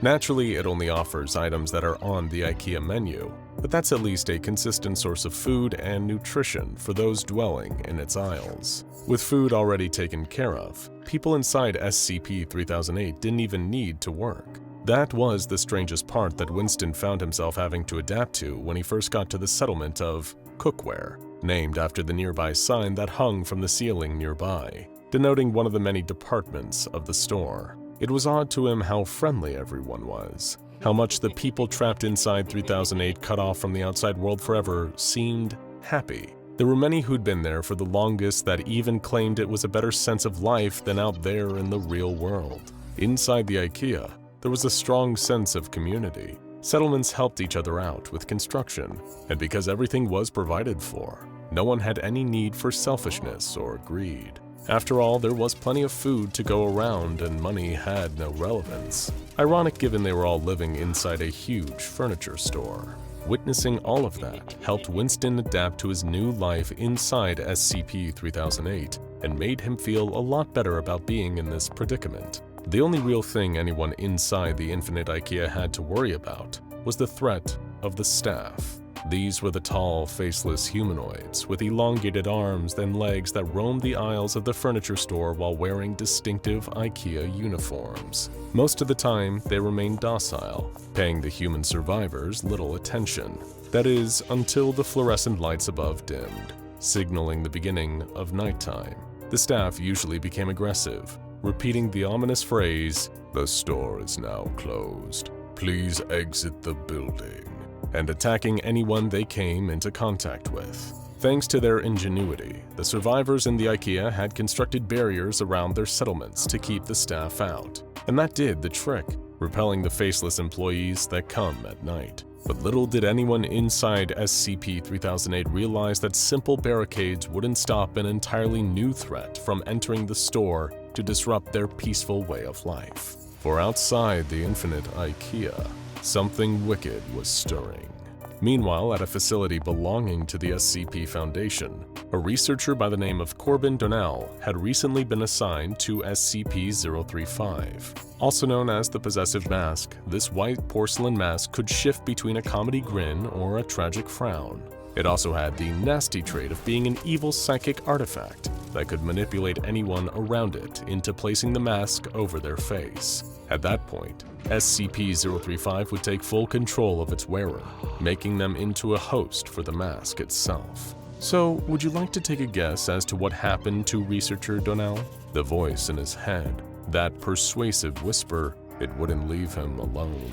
All day long, it was there, but whenever Corbin was near SCP-035, it got louder, and as the days he was studying the possessive mask went on, the whisper became a shout. The screams to put on the mask were taunting him, keeping him awake at night, tormenting him all through the waking day, until eventually he'd had enough. Given that SCP-035 produced a corrosive black substance that usually melted anything around it, the mask had to periodically be taken out of its containment case so that the container housing it could be replaced. And it was during one of these transfers that researcher Donnell calmly swept in, pushing away the guards taking it out of its melted case before they could place it in a new one. The aggression from the researcher caught the security personnel by surprise, as did what he did next. Not caring what the possessive mask would do to him, Corbin lifted the white porcelain to his face. He wasn't even aware that the containment breach alarms were sounding. All that noise sank into the background as the psychic voice in his head got louder than it ever had before. There wasn't even so much as a split-second awareness from researcher Donnell of the searing pain as the dark sludge oozing from the mask made contact with his skin, melting his face as he wore SCP-035. By that point, it was already too late. The possessive mask had full control. Corbin's body wasn't his own anymore, although it still moved, walking quickly out of the room and through the halls of the Foundation facility. The researcher beneath was already dead. There was only SCP-035, piloting its newest host to freedom. Of course, while containment breach was still an urgent matter, the Foundation knew that SCP-035's biggest weakness was itself. The black secretion that poured out of the possessive mask would melt anything it came into contact with, and would ultimately cause the body of its host to melt into nothing. Once that happened, it would be far easier to recontain SCP-035. Someone would merely have to pick it up and place it back in the containment case. However, SCP-035 knew this, too. The mask itself was cunning. It hadn't just picked researcher Donnell at random to be its new vehicle. It wanted him specifically because of his previous posting. Before he had worked with SCP-035, Corbin had been stationed to observe any potential changes at the entrance of SCP-3008. As it stayed firmly on the researcher's face, using him to carry itself out of the Foundation's site it had been trapped in, SCP-035 was scouring the remnants of Corbin's mind. It used its innate psychic abilities to plunder the depths of his brain, looking for information. The location of SCP-3008 was right there, stored away safely in researcher Donnell's memories, as was the way to get there. And on top of that, the reason SCP-035 had taken such an interest in making it to the infinite Ikea. During the Foundation's many years of study and exploration of SCP-3008, they came to learn that not all of the survivors inside the infinite Ikea had originated from the same universe. The current theory was that the entrances to this endless furniture store existed simultaneously in multiple realities, meaning that the people now living alongside each other inside SCP-3008 were actually from varying different worlds across the multiverse. Now, if you were incredibly cunning, incredibly clever, and incredibly sick of being held captive by the Foundation, then perhaps you could figure out a way to navigate your way through the infinite Ikea. You could enter through the front door in one universe, and then exit into another. And of course, that was what the possessive mask was planning to do.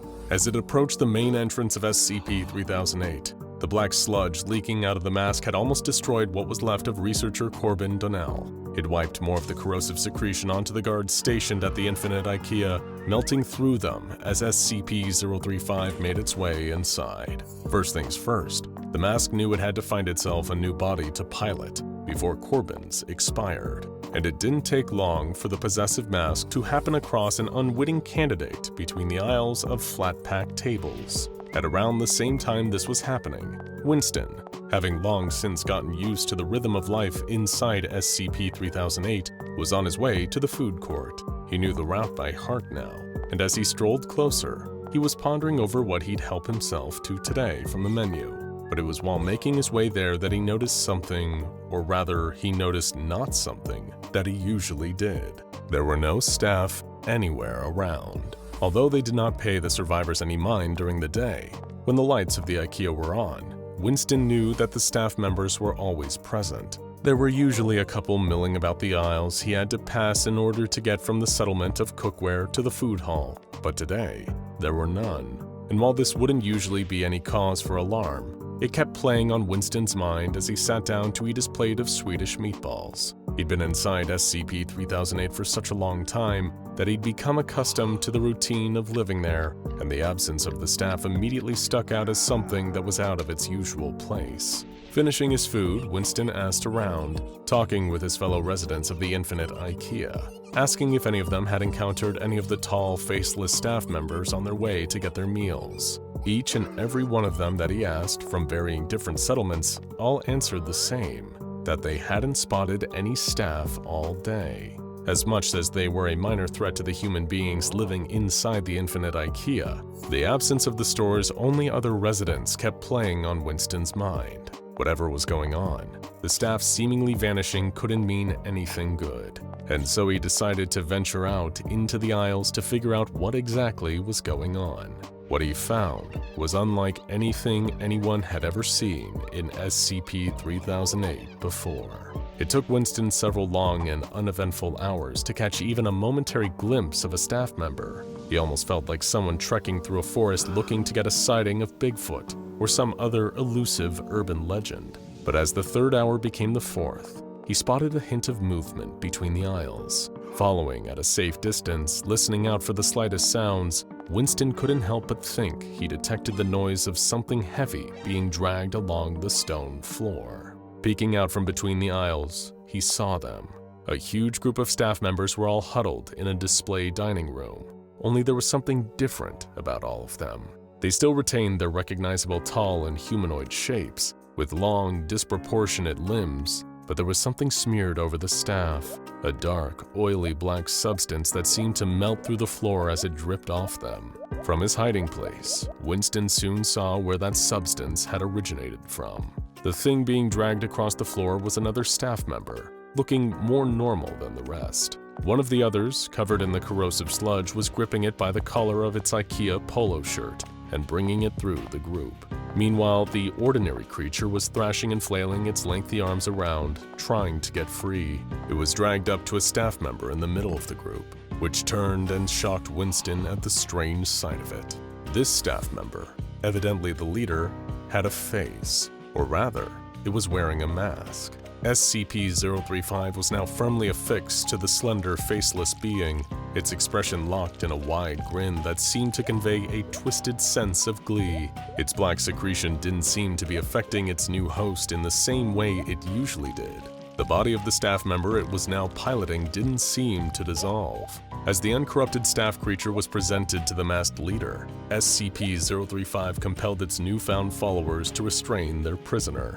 The workers within SCP-3008 didn't have much in the way of their own free will, or even personalities to speak of. They did, however, seem to share some sort of connection to each other, a hive mind of sorts. So presented with a powerful psychic force like the possessive mask, the entity had been able to not only take over one of the staff members as its new host, but spread its influence to the others. And while Winston watched horrified, it unknowingly demonstrated this. The captive staff member was grabbed and held by the others, its long arms and legs pulled apart. The huddled group lifted it up off the floor so that it couldn't free itself and run off into the endless aisles of furniture. Wearing SCP-035, the leader extended an arm, black ooze dripping from it, the droplets burning holes in the floor as it reached towards the faceless head of the restrained staff member.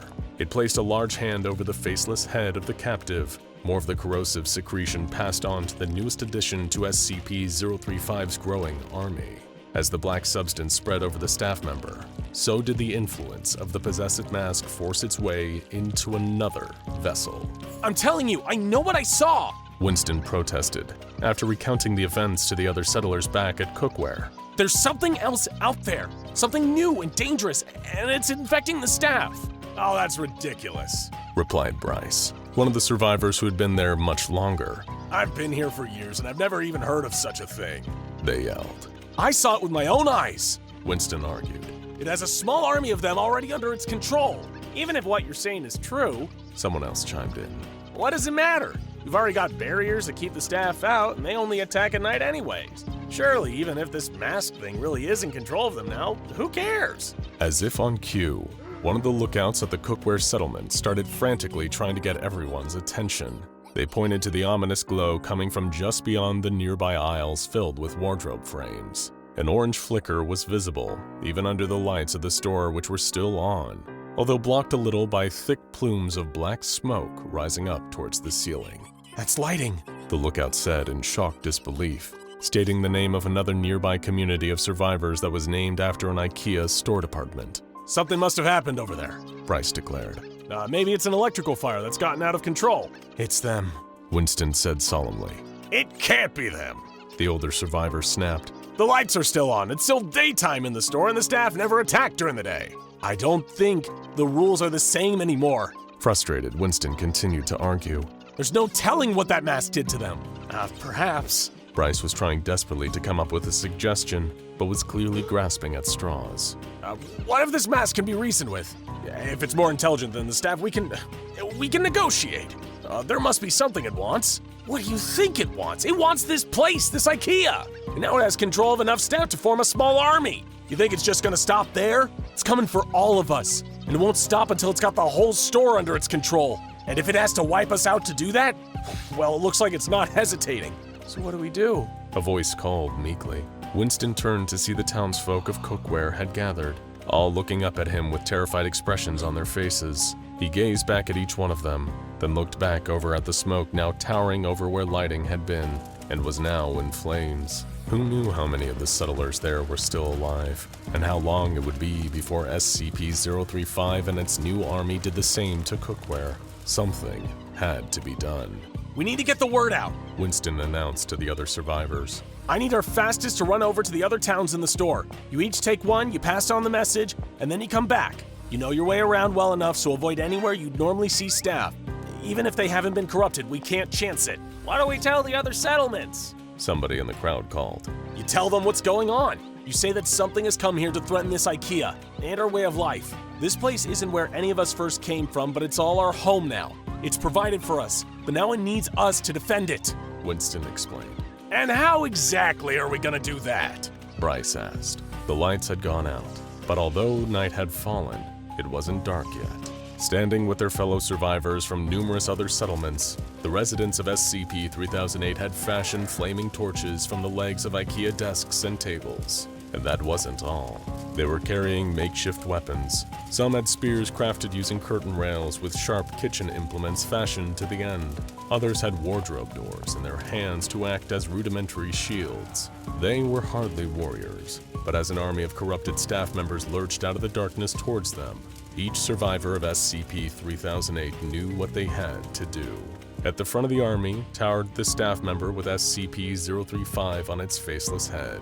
The possessive mask's wide grin had shifted, now a long frown, almost one of disgust at the amassed settlers who opposed it. As it raised an elongated arm to command its horde, Winston raised a curtain rail spear into the air. For Ikea! He yelled, as the residents of SCP-3008 charged. Want to own an SCP of your own? Go to scpswag.com for premium anomalous merchandise. Now go check out What If SCP-343 Wore SCP-035 and SCP-173 Surprises SCP-3008 shoppers for more anomalous surprises.